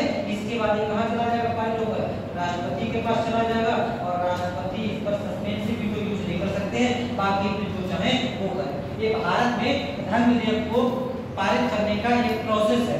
हमने मान लिया सेम टू सेम यही प्रोसेस ब्रिटेन में है, ठीक है। हमें पता नहीं है कि ब्रिटेन में ऐसा है, इसमें ब्रिटेन का संविधान नहीं पढ़ रहा है, हम लोग ब्रिटेन से केवल कंपेयर कर रहे हैं। हमने मान लिया कि ब्रिटेन में भी धर्म विधेयक को पारित करने का यही प्रोसीजर है कि धर्म विधेयक को अगर पारित करना है तो पहले क्राउन से अनुमति लेनी पड़ेगी। क्राउन से अनुमति लेने के बाद वहां के हाउस ऑफ कॉमन्स के अध्यक्ष उसको प्रमाणित करेंगे। हाउस ऑफ कॉमन्स के अध्यक्ष के प्रमाणित करने के बाद हाउस ऑफ कॉमन्स में वो लाया जाएगा। इसके बाद हाउस ऑफ लॉर्ड्स में 14 दिन तक रोका जाएगा। उसके बाद क्राउन के पास जाएगा साइन करने के लिए। यही प्रोसीजर हमने मान लिया ब्रिटेन में। अगर सेम टू सेम ये प्रोसीजर फॉलो किया गया है तो चाहे विधेयक कितना भी गलत क्यों ना सही, न्यायपालिका उसको खारिज नहीं कर सकती है, ठीक है। ब्रिटेन की बात है। लेकिन अगर प्रोसेस फॉलो नहीं किया गया, इस प्रोसेस में कहीं ना कोई गड़बड़ी है, तब न्यायपालिका उसको खारिज कर सकती है। कैसे करके? जैसे मान लिया ब्रिटेन की संसद में कोई ऐसा धर्म विधेयक पारित करना है, उसको क्राउन से पूछ लिया और क्राउन से पूछने के बाद वहां के हाउस ऑफ कॉमन्स के अध्यक्ष ने उस पर साइन भी कर दिए कि हाँ ये धर्म विधेयक है। इसके बाद हाउस ऑफ कॉमन्स में वो विधेयक आगे गया, पारित हो गया। पारित होने का कहाँ गया हुआ है? हाउस ऑफ लॉर्ड्स में गया हुआ है। हाउस ऑफ लॉर्ड्स में मान लिया वहां पर 14 दिन तक रोक सकती है। हाउस ऑफ कॉमन्स को ऐसा लग रहा है कि अरे जल्दी जल्दी पारित कराएं और 10 ही दिन तक रुकने दिया। और 10 दिन तक रुकने के बाद हाउस ऑफ कॉमन्स ने क्या किया? उसको क्राउन के पास भेज दिया, क्राउन ने साइन कर दिए। तो प्रोसीजर फॉलो हुआ पूरा या गड़बड़ हो गया? गड़बड़ हो गया। कि हाउस ऑफ लॉर्ड्स को कितना समय देना चाहिए था? 14 दिन का समय देना चाहिए था और समय कितना किया गया? 10 दिन का समय दिया गया। इस विधेयक को वहां की न्यायपालिका खारिज कर सकती है। लेकिन अगर प्रोसेस सही फॉलो हुआ है, कानून चाहे कितना भी गलत क्यों ना सही, उसको वहां की न्यायपालिका खारिज नहीं कर सकती, ठीक है। ये बात पूरी क्लियर। तो वहां पर न्यायिक शक्ति बहुत सीमित है, क्योंकि वहां पर क्या कॉन्सेप्ट है? संसदीय सर्वोच्चता का कॉन्सेप्ट है। वहां पर इसीलिए संसद सर्वोच्च है क्योंकि वहां पर संविधान लिखित नहीं है। हमारे यहाँ की अगर बात करें, हमारे बैलेंस लेके चलते हैं, हमारे संसद और न्यायपालिका अगर बैलेंस लेके चलते हैं, ना तो हमारे संसदीय सर्वोच्चता का कॉन्सेप्ट है और ना ही हमारे न्यायिक सर्वोच्चता का कॉन्सेप्ट है। अमेरिका में अगर देखें तो न्यायपालिका सर्वोच्च है, हमारे यहाँ दोनों लेवल पे हैं। और ब्रिटेन में कौन सर्वोच्च है? संसद सर्वोच्च है। ब्रिटेन की संसद क्या पता है? यही कहते हैं ब्रिटेन की संसद है वो सब कार्य कर सकती है, लेकिन ऐसा कार्य नहीं कर सकती है जो प्रकृति की दृष्टि से ही असंभव है। प्रकृति जो कार्य नहीं कर सकती है वही कार्य ब्रिटेन की संसद नहीं कर सकती है, बाकी सब काम ब्रिटेन की संसद कर सकती है। ब्रिटेन में चीजें हैं, ये चीजें आप पता है और लास्ट के ब्रिटेन में हाउस ऑफ ठीक। अगला पॉइंट उसका अगला पॉइंट ब्रिटेन में, ब्रिटेन में संसदीय शासन प्रणाली, ब्रिटेन में संसदीय शासन प्रणाली अपनाई गई है। ब्रिटेन में संसदीय शासन प्रणाली अपनाई गई है, जिसमें क्राउन मुकुट, राजमुकुट, महान के शासन के पालित राजमुकुट, जिसमें क्राउन हेड ऑफ स्टेट होता है, इसमें क्राउन हेड ऑफ स्टेट होता है और वंशानुगत होता है। इसमें क्राउन हेड ऑफ स्टेट होता है और वंशानुगत होता है एवं नाममात्र का प्रमुख होता है, एवं नाममात्र का प्रमुख होता है, नाममात्र का प्रमुख होता है। अच्छा, ब्रिटेन में राजतंत्र है, संवैधानिक राजतंत्र है। ब्रिटेन में लोकतंत्र भी है, प्रधानमंत्री लोकतंत्र हो गया। ब्रिटेन में गणतंत्र है कि नहीं है?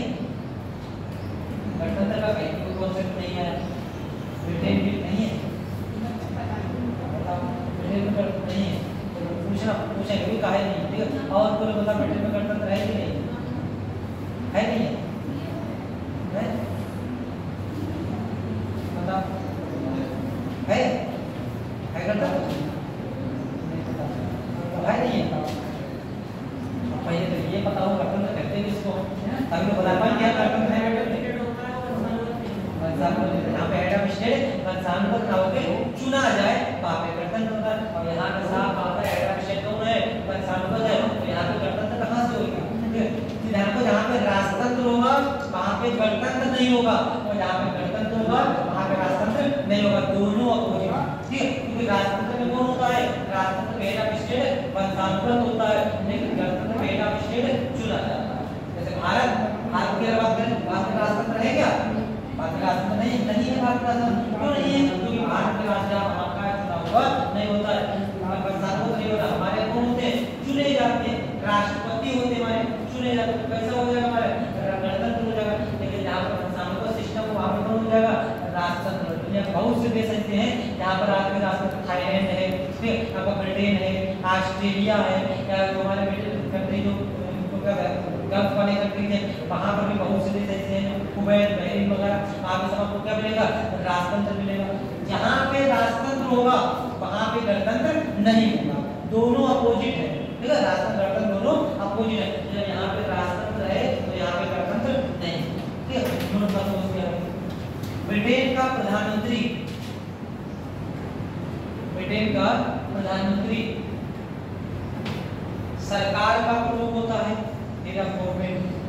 ब्रिटेन का प्रधानमंत्री सरकार का प्रमुख होता है। जो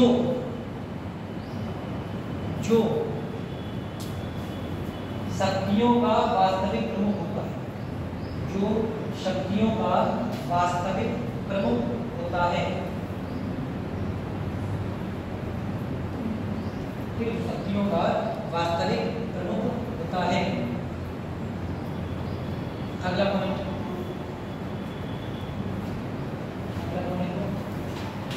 ब्रिटेन में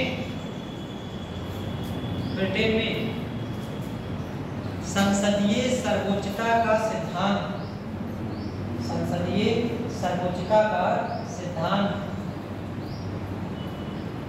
अपनाया गया है। संसदीय सर्वोच्चता का सिद्धांत अपनाया गया है क्योंकि ब्रिटेन का संविधान,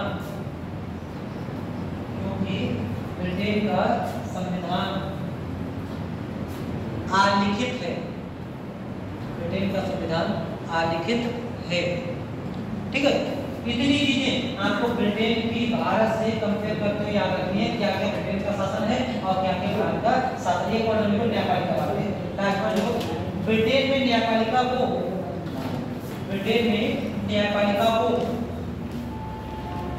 न्यायिक पुनर्विलोकन की, ब्रिटेन में न्यायपालिका को न्यायिक पुनर्विलोकन की सीमित शक्तियां प्राप्त हैं। न्यायिक पुनर्विलोकन की सीमित शक्तियां प्राप्त हैं। अगला पॉइंट, ब्रिटेन की न्यायपालिका,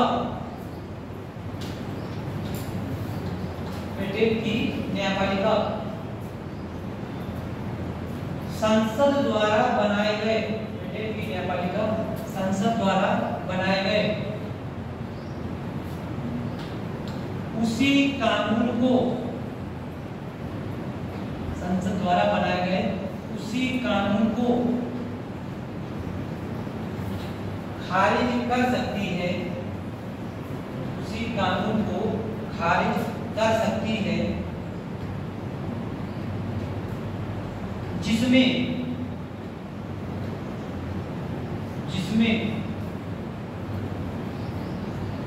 गलत प्रक्रिया के द्वारा,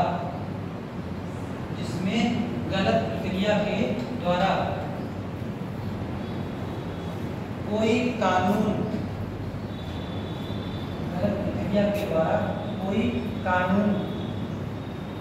पारित किया गया हो, ठीक है। ये ब्रिटेन की शासन प्रणाली से कंपेयर हो जाता है। अगला हमारा कौन सा जाता है, अमेरिका। अगला हमारा जाता है अमेरिका से जो कंपेयर कर लेते हैं, अमेरिका की शासन प्रणाली। तो अमेरिका की शासन प्रणाली की अगर बात करें तो जैसे ब्रिटेन का हम लोगों का कॉन्सेप्ट एक बार ये कहा जाता था कि ब्रिटेन का सूर्य कभी अस्त नहीं होता है, ठीक है। क्यों कहा जाता है, इसलिए कहा जाता था कि आप लोग अगर ज्योग्राफी में अगर आपको देखोगे, ऐसे मान लीजिए पृथ्वी फिलहाल तो ऐसे करके तस्वीर थोड़ी सी झुकी हुई है 23.5 डिग्री इतने करके तस्वीर को ऐसे सीधा कर सकते हैं पहले मैं सीधा कर तो ये जो बीच में ऐसे करके दे देते थे ये रेखा इसको क्या बोलते हैं इसको 0 डिग्री वाली रेखा बोलते हैं कि ग्रीन बीच रेखा कहते हैं। इस ग्रीन बीच रेखा यही पे आपको मिलेगा ऐसे करके ब्रिटेन ये लंदन के ग्रीन बीच से ऊपर ऐसे करके हो जाते हैं इसके अब इसको ऐसे करके यहाँ से काट देते हैं ये हमारा ऊपर वाला क्या होगा उत्तरी गोलार्ध और नीचे वाला क्या होता है नीचे वाला हमारा दक्षिणी गोलार्ध ऐसे करके होगा।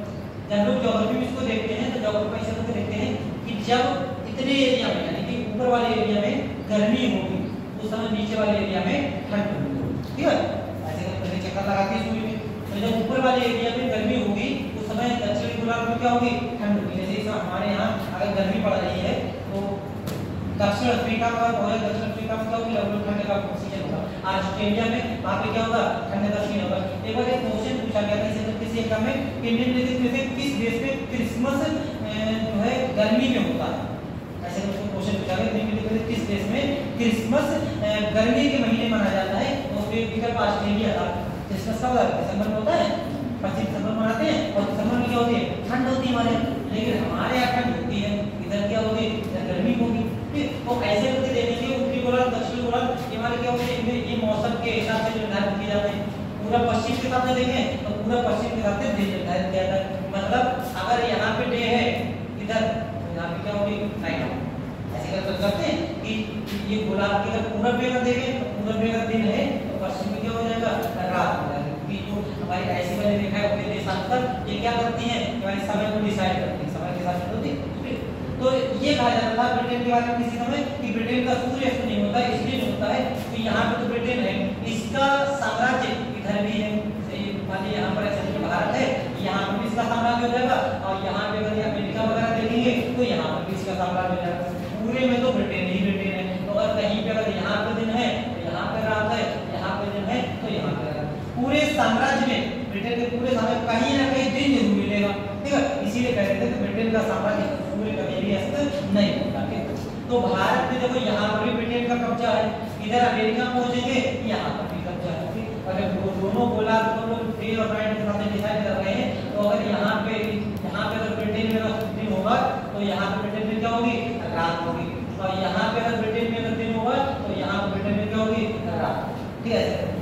अमेरिका पर भी किसका कंट्रोल था ब्रिटेन का ही कंट्रोल था और वह ये था कि अमेरिका में 1776 में होगी क्रांति हम लोग विश्व में इतिहास पढ़ते वहां पे देखोगे 1776 बोस्टन टी पार्टी की घटना ठीक तो बोस्टन टी पार्टी की घटना का वहां पर आंदोलन चली रहा था 1776 में अमेरिका में आजादी हुई अमेरिका के 13 उपनिवेशों ने 13 उपनिवेश मतलब वहां के प्रांत करके अमेरिका में वर्तमान कितने प्रांत हैं 50 प्रांत टोटल ठीक है पूरे अमेरिका में टोटल 50 प्रांत हैं इस समय ठीक उस समय हुआ था 1776 में अमेरिका के 13 उपनिवेशों ने ब्रिटेन से आजादी की घोषणा करते हुए अपने आप को एक संघ के रूप में परिवर्तित करने का समझौता कर दिया कि हम 13 के लोग आजाद हो गए ऐसा करते हैं 13 लोग क्या करते हैं मिलकर एक संघ बना लेते हैं तो ये 13 उपनिवेशों ने मिलकर समझौता करके मतलब किस तरीके 13 उपनिवेशों का अस्तित्व पहले से है इन्हीं 13 उपनिवेशों ने आपस में समझौता करके क्या कर दिया एक संघ बना लिया फेडरेशन बना लिया ये 13 लोगों ने मिलकर आपस में कोई संघ बनाया एक तो इन्होंने मिलकर संघ बनाया दूसरा कौन से भारत के संबंध में देखें तो भारत ने एक संघ ने क्या किया राज्य बनाया ठीक है यहाँ पर राज्यों ने केंद्र बनाया है और कहीं पर ऐसा होता है केंद्र ने राज्य बनाया दोनों में अंतर ही नहीं है अंतर हो गया तो जैसे भारत की बात करें वर्तमान भारत में 28 राज्य और 8 संघ राज्य क्षेत्र हैं इन 28 राज्यों ने मिलकर भारत बनाया है या भारत ने अपने आप को 28 राज्यों में डिवाइड कर दिया भारत ने डिवाइड किया है तो यहाँ पर पूरी अथॉरिटी किसके पास होनी चाहिए भारत के पास या राज्यों के पास भारत के पास भाई हमने जो तुमने बनाया है हमने बनाया तुम्हारा पूरा अस्तित्व किसके पास है हमारे पास डिपेंड करता है इस तरीके तो भारत में मजबूत कौन है केंद्र मजबूत है इसीलिए बात थी आगे कुछ समय की बात करें अमेरिका की तो अमेरिका में 13 उपनिवेशों ने मिलकर क्या किया है एक संघ बनाया कि हम लोग मिलकर बना लेते हैं तो जब तक 13 लोगों के 13 उपनिवेशों के हित सद रहेंगे ठीक है तब तक तो ये संघ बना रहेगा जिस दिन इन 13 उपनिवेशों के हित आपस में नहीं मिले उस दूसरे संघ ऐसे करके टूट जाएगा। ठीक, तो स्टार्टिंग में जो संघ बनाया है ये रियल में क्या था, ये रियल में कॉन्फेडरेशन था।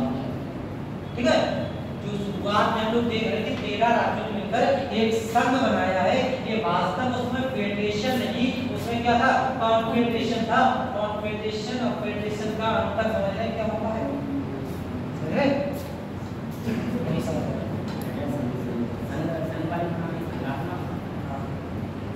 इसको संघात्मक कहते हैं, इसको परिसंघात्मक कहते हैं, पढ़ना ना पलटना, इसको परिसंघात्मक कहते हैं। बताओ कॉन्फेडरेशन फेडरेशन किसको करे तो बता सकते हो,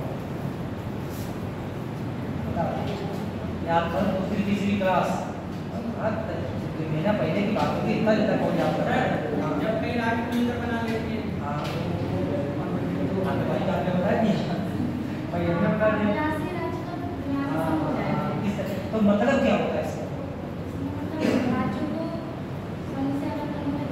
अधिकार है, कौन से कॉन्फेडरेशन का होने का अधिकार है, सही है, हमें करता है। फेडरेशन में नहीं है, कॉन्फेडरेशन में अलग हो सकते हैं, सही है, दोनों में नहीं होता।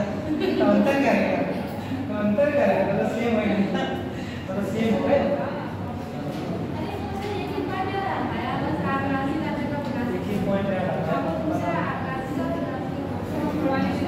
ऊपर वाले में संघ को मतलब राज्यों को संघ से अलग होने का अधिकार नहीं होगा, फेडरेशन में इसमें राज्य संघ से अलग हो सकते हैं, सही है, बताओ। इसमें अलग नहीं हो सकते, इसमें अलग हो सकते हैं, सही है।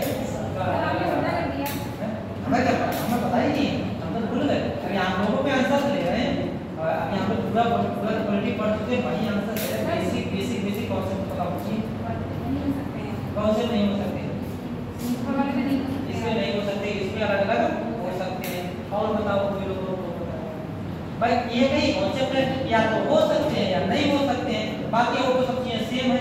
अब देखो कॉन्फेडरेशन में राज्य अलग हो सकते हैं, ठीक है, जब मन हुआ तब राज्य अलग हो जाएंगे, फेडरेशन में राज्य अलग नहीं हो सकते हैं। इसका एग्जांपल आपको दिया था यूएसएसआर, सोवियत संघ, जब तक मन हुआ तब तक इकट्ठे हैं, जब मन अलग हो गया करने का तो सब क्या हो गए, अलग। सब राज्य सोवियत संघ टूट गया था 1991 में, नहीं टूट गया था, मिखाइल गोर्बाचोव वगैरह आए थे, तो ये सब टूट गया था 1991 में। तो वो क्या था, वो कॉन्फेडरेशन था, और फेडरेशन में राज्यों को संघ से अलग होने का अधिकार नहीं होता।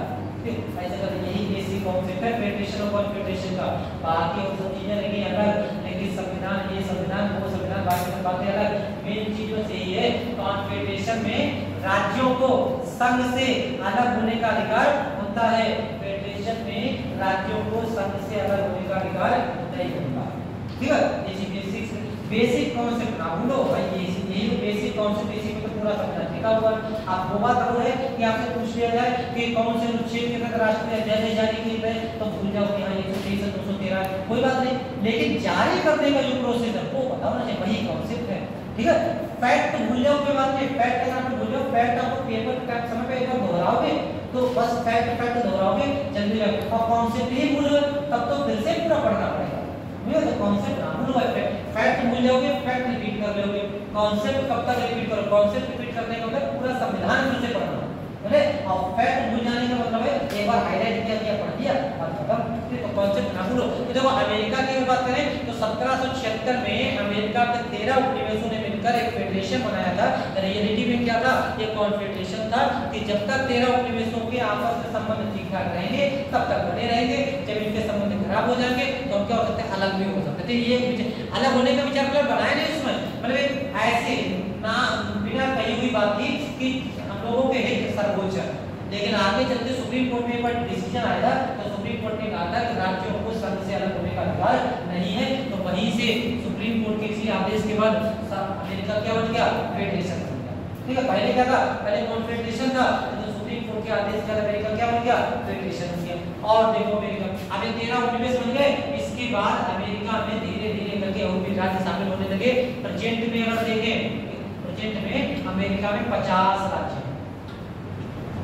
में, अमेरिका में 50 राज्य हैं टोटल। अमेरिका के अगर हम लोग शासन प्रणाली की अगर बात करें तो यहाँ पर भी शासन प्रणाली के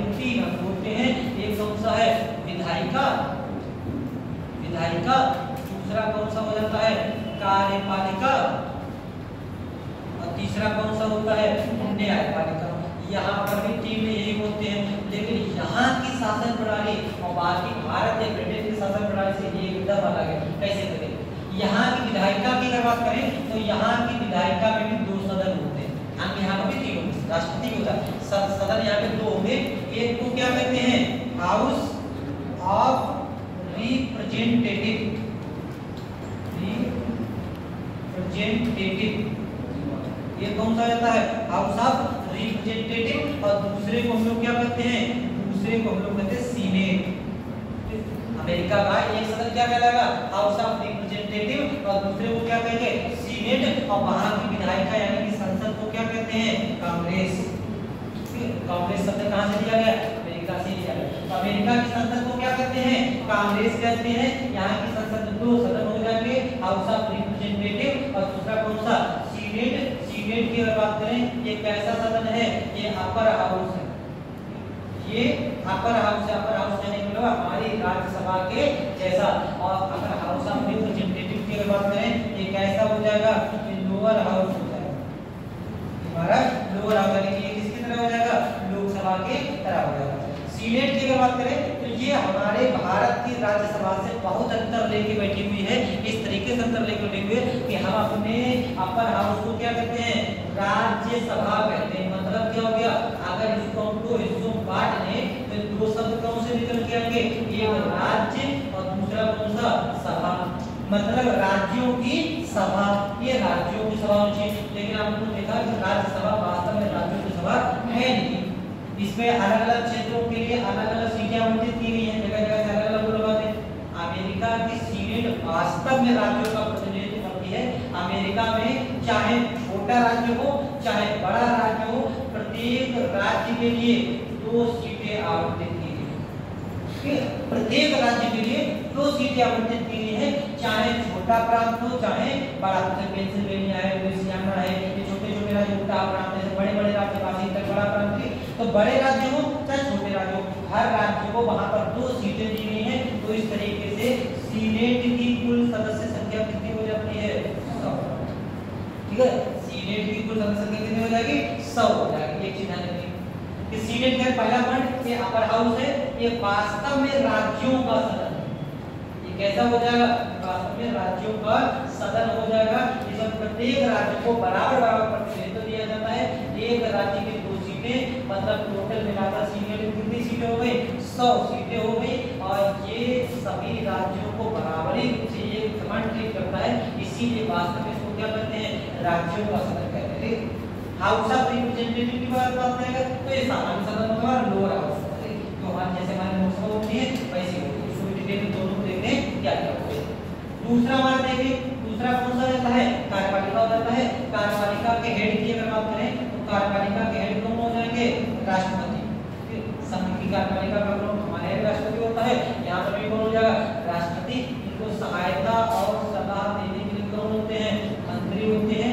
ये मंत्री हमारे लेजिस्लेचर में भी आ सकते हैं और लेजिस्लेचर के बाहर से आउट ऑफ लेजिस्लेचर भी हो सकते हैं और लेजिस्लेचर के मतलब संसद के भी सदस्य इनके मंत्री हो सकते हैं और संसद के बाहर के सदस्यों को भी क्या उनके मंत्री को उसमें शामिल कर सकते हैं। अमेरिका के मंत्री को सामान्यतः सचिव कहते हैं, ठीक है। हमारे मिनिस्टर वहाँ सेक्रेटरी कहते हैं। अमेरिका में होम सेक्रेटरी, फॉरेन सेक्रेटरी ऐसे, हमारे फॉरेन मिनिस्टर, होम मिनिस्टर ऐसे करके वहां पर सामान्यतः इनको क्या कहते हैं सेक्रेटरी कहते हैं। सेक्रेटरी से हमारे यहाँ सेक्रेटरी किसको कहते हैं, हमारे जो आईएएस ऑफिसर्स होते हैं ये होते हैं सचिव, ठीक है। अब देखो इसको कंपेयर करो थोड़ा सा, हमारे यहाँ भी सेक्रेटरी होते हैं, हमारे जो होम सेक्रेटरी तो गृह सचिव उनको होम सेक्रेटरी बोलते हैं। वहां पर होम सेक्रेटरी कह देंगे तो वहां का मंत्री हो जाएगा। तो ये मतलब क्या है, वहां पर होम मिनिस्टर क्यों नहीं होता, वहां मंत्री को सेक्रेटरी क्यों कहते हैं, कोई अंतर है इसका,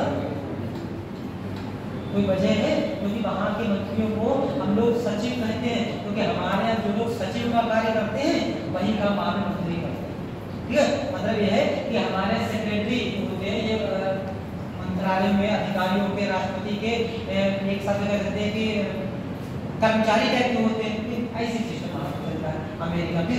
तो अमेरिका में सर्वोच्च कौन है? राष्ट्रपति है, इनके मंत्री होते हैं, ये हमारे लेजिस्लेचर में से भी आ सकते हैं और लेजिस्लेचर के बाहर से भी आ सकते हैं, और इनमें सर्वोच्च कौन हो जाएंगे? न्यायपालिका। अमेरिका में न्यायिक सर्वोच्चता का कॉन्सेप्ट लागू। पहला पॉइंट, आप इसकी बेसिक्स चीजें देख लेते हैं, अमेरिका में क्या कैसा सिस्टम चलता है। पहला पॉइंट, अमेरिका में क्या है? न्यायिक सर्वोच्चता का कॉन्सेप्ट। ब्रिटेन में एक चीज छूट गई है, वो आपको पहले में बता दी थी, ब्रिटेन को आपको कैग कंपेयर करने को दे सकता है, ठीक है? उन्होंने कैग पढ़ा था, कैग को कंपेयर कर दिया था, तो कैग का पता कहां से दिया गया है? ब्रिटेन से दिया गया। तो कैग पे अगर क्वेश्चन बने और पूछे ब्रिटेन का कैग, भारत का कैग ब्रिटेन के कैग से कैसे लगती है, कितना आ रहा है, बता सकते हैं कि भारत का संवैधानिक है, वहां संविधान में कोई स्पेशल मेंशन नहीं किया गया, उसको वैसे करके कर लेना। यहाँ पे देखो तो न्यायिक सर्वोच्चता का कॉन्सेप्ट लागू किया गया है। और अगर बात करें तो अमेरिका में दोहरी नागरिकता का कॉन्सेप्ट है। अमेरिका में दोहरी नागरिकता का कॉन्सेप्ट है। और अगर बात करें अमेरिका की दोहरी नागरिकता के कॉन्सेप्ट में, तो अमेरिका में जो नागरिकता का कॉन्सेप्ट है ये जमीन के सिद्धांत पर लागू होता है। जमीन के सिद्धांत तो कॉन्सेप्ट होता है यूज सोलाई और यूज सेंट्रिस्टी, दोनों वर्ड होते हैं। जैसे दो हमारे शब्द होते हैं, यूज सोलाई और दूसरे को कहते हैं यूज सेंट्रिस। ये सारे सेंट्रिस जैसा यूनानी भाषा का शब्द है यूज सोलाई, यूज सेंट्रिस। यूज सोलाई, सोलाई मतलब सॉइल, ठीक है? सोलाई का मतलब क्या है? सॉइल। सॉइल मतलब मिट्टी, ठीक है? जिस व्यक्ति का जन्म जिस मिट्टी पर हुआ है, जिस भूमि पर हुआ है, अगर उसको वहीं की नागरिकता मिलने की अधिकारिता हो तो उस सिद्धांत को क्या कहते हैं? यूज सोलाई कहते हैं। अमेरिका में यही कॉन्सेप्ट लागू होता है। ऐसे करके जैसे मान लिया दो लोग अमेरिका घूमने जाएं, ठीक? किसी टूरिस्ट पे गए, किसी के अमेरिका घूमने गए, और वहीं पर अगर उनके बेटे या बेटी का जन्म होता है, वो है कहीं भी दुनिया के भारत के अन्य दो व्यक्ति अगर अमेरिका घूमने जाए और वहां पर अमेरिका के राज्य क्षेत्र की भूमि पर, पूरा जहां पे अमेरिका लागू होता है, पूरे अमेरिका में कहीं पर भी अगर उस व्यक्ति के बच्चे का जन्म हुआ है तो वो बच्चा अमेरिका का नागरिक बनने के लिए एलिजिबल है, ठीक है? ये अमेरिका का कॉन्सेप्ट है। हमारे यहाँ ऐसा नहीं होता है। हमारे यहाँ दुनिया में कहीं पैदा हुए हो, नागरिक कहाँ बनोगे? भारत में बनोगे। और चाहे दुनिया भर का कोई व्यक्ति हो, तो भारत में आके उसका जन्म हुआ है, नागरिक नहीं बनोगे, चाहो नहीं आए, ठीक है? हमारे यहाँ कौन सा कॉन्सेप्ट लागू होता है? यूज सेंट्रिस, इसको कहते हैं रक्त का सिद्धांत। इसको क्या कहते हैं? रक्त का सिद्धांत। रक्त होना चाहिए भारत के किसी व्यक्ति का। अगर भारत के किसी व्यक्ति के रक्त से जुड़ा हुआ व्यक्ति है तो चाहे दुनिया में कहीं उसका जन्म हुआ हो, वो व्यक्ति भारत का नागरिक बनने के लिए एलिजिबल है। लेकिन अमेरिका में कौन सा कॉन्सेप्ट चलता है? यूज सोलाई, मतलब उनकी मिट्टी पर, अमेरिका की भूमि पर जन्म लेने वाला व्यक्ति अमेरिका का नागरिक बनने के लिए एलिजिबल है, चाहे उसके माता पिता कहीं के नागरिक हो, मतलब नहीं, ठीक है? तो वो व्यक्ति जिसका जन्म अमेरिका में हुआ है वो अमेरिका का नागरिक बन सकता है, लेकिन उसके माता पिता नहीं बन सकते, ठीक है? तो यही कॉन्सेप्ट लागू होता है अमेरिका में। इसको क्या कहते हैं? जमीन का सिद्धांत। और अगर अमेरिका के बारे में बात करें, अमेरिका के जो राष्ट्रपति का पद है, ठीक है? अमेरिका के जो राष्ट्रपति का पद है, राष्ट्रपति को तो डिटेल में कंपेयर करेंगे, यहाँ से कर देंगे। राष्ट्रपति का लड़का को जो अमेरिका का राष्ट्रपति है वही व्यक्ति बन सकता है जो जन्म से अमेरिका का नागरिक हो। हमारे यहाँ ऐसा कॉन्सेप्ट नहीं होता है। हमारे नागरिकता अर्जित भी की होगी तब भी वो व्यक्ति अमेरिका का नागरिक राष्ट्रपति बन सकता है। जैसे मान लिया कौन थे, गूगल सुंदर पिचाई अमेरिका के नागरिक हो गए, तो अमेरिका के नागरिक हो गए, सब कुछ अमेरिका के लिए एलिजिबल है, लेकिन अमेरिका के राष्ट्रपति बनने के लिए एलिजिबल नहीं, ठीक? जन्म के आधार पर वहाँ के राष्ट्रपति, वहाँ के नागरिक नहीं। अब सुंदर पिचाई के जो बच्चे होंगे वहाँ पर अमेरिका के नागरिक बन सकते हैं, तो अगर उन्होंने अमेरिका की नागरिकता ले ली तो वो अमेरिका के राष्ट्रपति बनने के लिए एलिजिबल हो, उनके बच्चे सुंदर पिचाई नहीं बन सकते, ठीक है? तो जन्म के आधार पर अगर वहाँ का व्यक्ति होगा वही व्यक्ति राष्ट्रपति बन सकता है। और खास बात अमेरिका के बारे में कि जो अमेरिका का राष्ट्रपति होता है ये 4 वर्ष तक के लिए अमेरिका का राष्ट्रपति रहता है। हमारे टर्म कितना है? 5 वर्ष। अमेरिका के लिए टर्म कितना है? 4 वर्ष।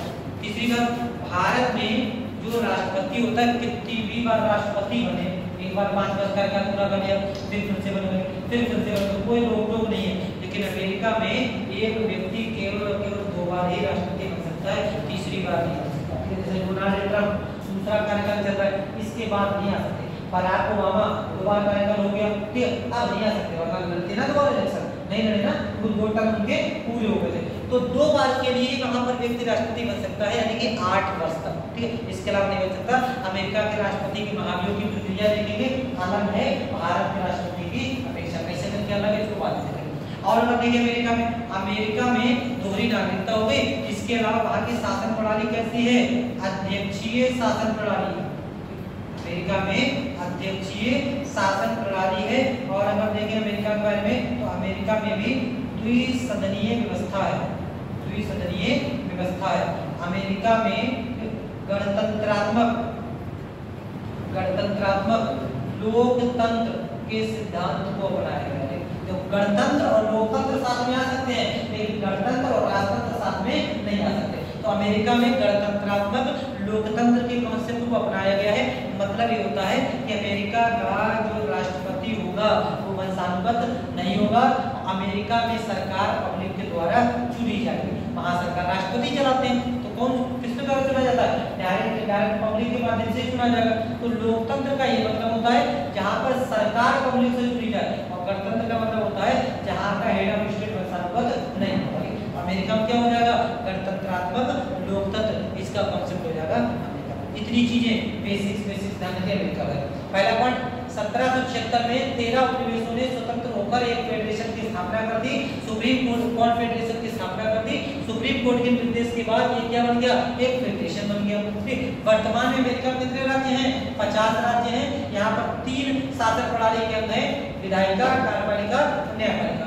विधायिका को क्या कहते हैं, कांग्रेस कहते हैं। संसद को क्या कहते हैं, वहाँ की कांग्रेस कहते हैं। इसके 2 सदन होते हैं, हाउस ऑफ रिप्रेजेंटेटिव और सीनेट।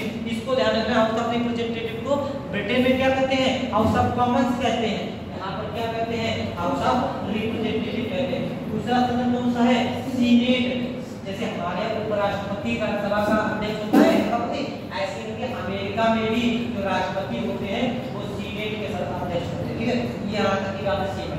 हाउस ऑफ रिप्रेजेंटेटिव ये लोअर हाउस है, सीनेट कैसा है, ये अपर हाउस है। सीनेट वास्तव में राज्यों का सदन है, क्योंकि प्रत्येक राज्य को ना तो जनसंख्या के हिसाब से देखा जाता है, ना ही आकार के हिसाब से देखा जाता है। प्रत्येक राज्य को 2 सीटें आवंटित की गई हैं सीनेट में। हमारे जनसंख्या के आधार पर कॉन्सेप्ट होता है। और इसके अलावा वहाँ पर टोटल सीटें कितनी हो जाती हैं, 100। भारत में जनसंख्या के आधार पर राज्यसभा में भी कैंडिडेट भेजे जाते हैं। भारत में जनसंख्या के आधार पर लोकसभा में भी कैंडिडेट भेजे जाते हैं। तो क्या कारण है कि भारत में लोकसभा के सदस्य मैक्सिमम 550 हो सकते हैं, और राज्यसभा में मैक्सिमम सदस्य 250 हो सकते हैं। अरे दोनों का आधार सेम है, जनसंख्या, तो अंतर क्यों है, वजह है क्या वजह है भैया, आधार सेम है। आधार सेम है कि जनसंख्या के आधार पर लोकसभा में भी कैंडिडेट भेजे जाएंगे, और जनसंख्या के आधार पर राज्यसभा में भी कैंडिडेट भेजे जाएंगे। आधार सेम है, तो सदस्य संख्या में अंतर क्यों है? राज्यसभा की सदस्य संख्या 550 क्यों नहीं है, या लोकसभा की सदस्य संख्या 250 क्यों नहीं है? सेम होना चाहिए, तो क्यों नहीं है सेम? ध्यान पर थोड़ा सा पूछिएगा।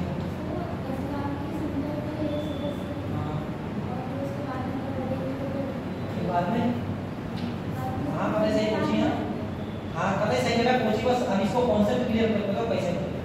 अब आगे किसी ध्यान आया हो 10 लाख कैसे करके कुछ बता लो, लगाया नहीं लगाया नहीं है कैसे कभी सही जगह पूछिए। आगे संख्या बताइए, उसके बाद में जो बढ़ जाएगी तो कोई एक सदस्य होगा। देखो यहाँ पे होता ये है कि लोकसभा में तो कॉमन है 10 लाख की आबादी पर एक सदस्य, ठीक है। राज्यसभा में होता यह है कि 10 लाख की आबादी पर एक सदस्य, लेकिन 50 लाख के बाद, ठीक है, जिन राज्यों में 50 लाख है, 50 लाख के बाद प्रत्येक 20 लाख पर एक सदस्य हो गया, तो सदस्य कम हो जाएंगे, हो जाएंगे इसी, यानी कि पहले तो 10 लाख पर एक चलेगा, लेकिन उसके बाद कितने हो जाएंगे, 20 लाख की आबादी पर एक सदस्य। जैसे हमने मान लिया कि किसी राज्य की आबादी हमारे 1 करोड़ है, किसी राज्य की आबादी 1 करोड़ है, तो अगर 10 लाख के हिसाब से निकालेंगे तो 10 × 100 10 सीटें हो जाएंगी। लोकसभा की कितनी सीटें हो जाएंगी, 10। एक लोकसभा की हो गई, लेकिन राज्यसभा की देखें तो 10 लाख की आबादी पर एक संसद की 10 लाख तक है, फिर 20 लाख तक है, फिर 30 लाख तक है, फिर 40 लाख तक है, फिर 50 लाख तक है। हो गया। अब 60 लाख पे एक नहीं होगा, अब कितना, अब 70 लाख पे, 80 लाख पे एक नहीं होगा, फिर 90 लाख पे, फिर 100 लाख यानी कि 1 करोड़ पे एक नहीं होगा। बस यही तक। अब देखो राज्यसभा में कितने लगे, 1 2 3 4 5 6 7, राज्यसभा में कितने लगे, 7। जनसंख्या उतनी ही है, उस राज्य की जनसंख्या उतनी ही है, लेकिन लोकसभा में 10 भेजेगा, राज्यसभा में 31 भेजेगा। इसी को बढ़ाए के अगर लेके जाओगे यूपी तक पहुंच जाओ, ठीक है। यूपी कितने हैं, 20 करोड़, 20 करोड़ है कि नहीं, यूपी की आबादी कहते हैं 20 करोड़ के आसपास है, 19 करोड़ 98 लाख 2011 की जनसंख्या के हिसाब से। अब तो 20 से भी ऊपर पहुंच गए हो, कितने हैं, 24 के आसपास हो गया। 19 करोड़ 98 लाख तो 2011 के आंकड़ों जो आएगा उनके साथ है। तो अब जब 1 करोड़ पे इतने हो गए हैं तो 20 करोड़ तो कैसे करके निकलेंगे, निकल। अरे यूपी के अगर देखते कितने होते हैं, 31, तो लोकसभा में कितने होते हैं, 80 है, इसीलिए होते हैं। तो जनसंख्या आधार होते हुए अंतर इसी, ठीक। लेकिन अमेरिका में सीनेट में ऐसा कोई अंतर नहीं होता है, क्योंकि अमेरिका में जनसंख्या को आधार नहीं बनाते हैं, प्रत्येक राज्य के लिए 2 सीटें आवंटित की गई हैं। ये बात क्लियर याद रखिए, ठीक। तो देखो ये हो जाती है अमेरिका में न्यायिक सर्वोच्चता का कॉन्सेप्ट है, अमेरिका में दोहरी नागरिकता है, अमेरिका में नागरिकता के लिए जमीन के सिद्धांत का कॉन्सेप्ट प्रयोग किया गया है। राष्ट्रपति वहां का वही व्यक्ति बन सकता है जो जन्म से नागरिक हो। राष्ट्रपति वहां पर 4 वर्ष के लिए बनता है, 2 बार के लिए बनता है। अगर वहां पर अध्यक्षीय शासन प्रणाली बनाई गई है, द्विसदनीय शासन प्रणाली है और गणतंत्रात्मक लोकतंत्र को अपनाया गया है। वहां पर अमेरिका विश्व का सबसे पुराना लोकतंत्र कौन सा है, अमेरिका, ठीक है। इतनी बातें जाननी है, पहले बेसिक छोड़ूंगा, फिर लो अमेरिका की शासन प्रणाली, अमेरिका की शासन प्रणाली। पहला पॉइंट, 1776 में 1776 में अमेरिका के 1776 में अमेरिका के 13 उपनिवेशों ने 13 उपनिवेशों ने ब्रिटेन से आजादी 13 उपनिवेशों ने ब्रिटेन से आजादी ग्रहण करते हुए ब्रिटेन से आजादी ग्रहण करते हुए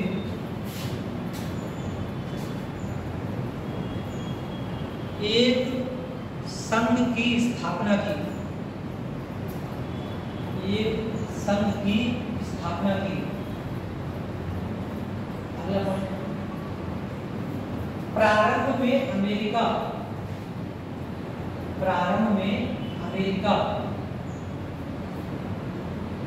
एक परिसंघ, प्रारंभ में अमेरिका एक परिसंघ यानी कि कॉन्फेडरेशन, एक परिसंघ कॉन्फेडरेशन, प्रारंभ में अमेरिका एक कॉन्फेडरेशन, एक परिसंघ यानी कि कॉन्फेडरेशन था।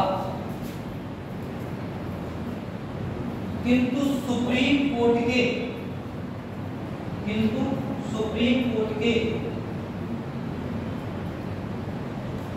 एक निर्देश के द्वारा, किंतु सुप्रीम कोर्ट के एक निर्देश के द्वारा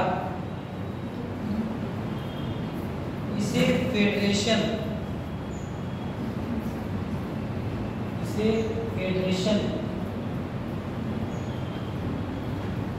बनाया गया, फेडरेशन बनाया गया। अगला पॉइंट, वर्तमान में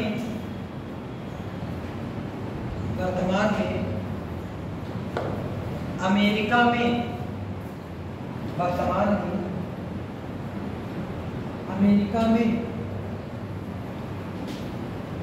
50 राज्य हैं। वर्तमान में अमेरिका में 50 राज्य हैं। अमेरिका की संसद संसद को कांग्रेस कहते हैं। अमेरिका की संसद को कांग्रेस कहते हैं, जिसमें 2 सदन होते हैं, जिसमें 2 सदन होते हैं। नंबर 1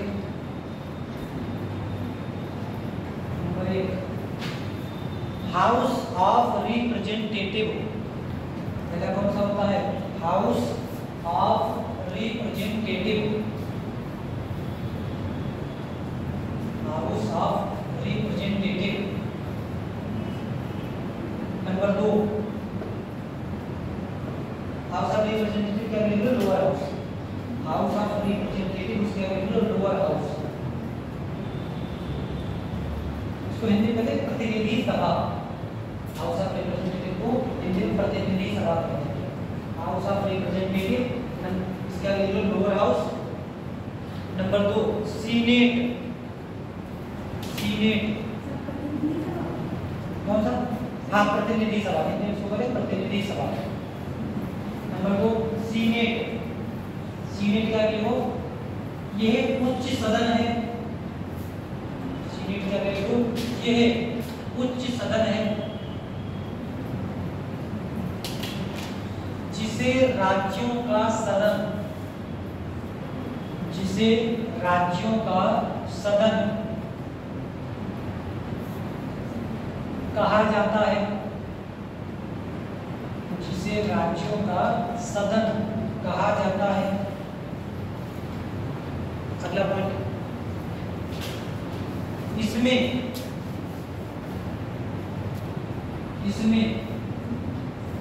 प्रत्येक राज्य के लिए, इसमें प्रत्येक राज्य के लिए 2 सीटें, इसमें प्रत्येक राज्य के लिए 2 सीटें आवंटित की गई हैं, आवंटित की गई हैं। इस प्रकार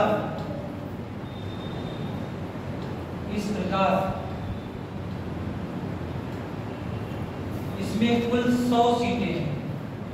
इस प्रकार इसमें कुल 100 सीटें हैं। अगला पॉइंट, अमेरिका में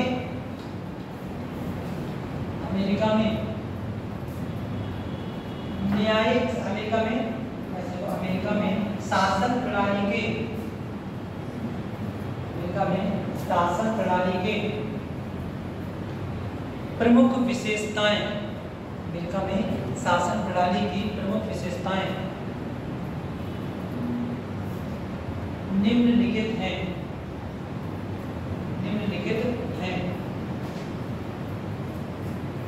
नंबर 1 न्यायिक सर्वोच्चता, न्यायिक सर्वोच्चता।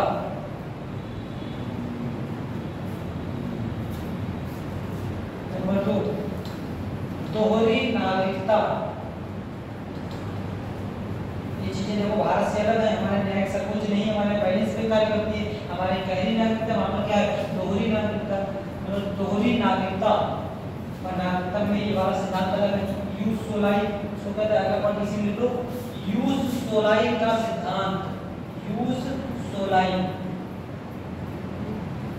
का सिद्धांत यानी कि जमीन का सिद्धांत, यूज सोलाई या जमीन का सिद्धांत, यूज सोलाई या जमीन का सिद्धांत। नंबर 3 राष्ट्रपति 4 वर्ष के लिए, राष्ट्रपति 4 वर्ष के कार्यकाल के लिए, 4 वर्ष के कार्यकाल के लिए एवं 2 बार के लिए, 4 वर्ष के कार्यकाल के लिए एवं 2 बार के लिए ही चुना जा सकता है, 2 बार के लिए ही चुना जा सकता है।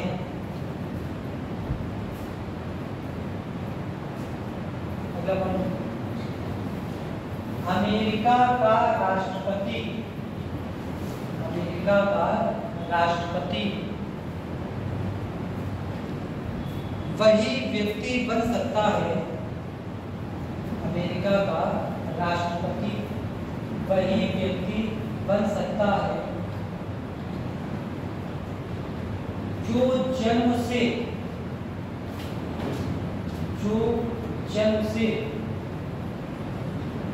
अमेरिका का नागरिक हो, जो जन्म से अमेरिका का नागरिक हो।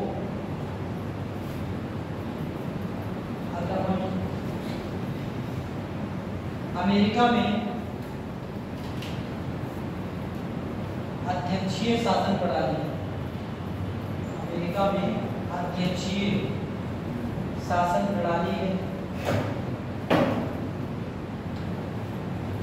अगला पॉइंट, द्विसदनीय व्यवस्था है,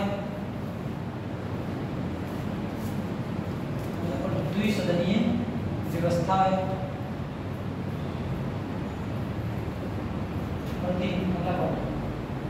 गणतंत्रात्मक लोकतंत्र है, गणतंत्रात्मक लोकतंत्र है। लास्ट पॉइंट, अमेरिका विश्व का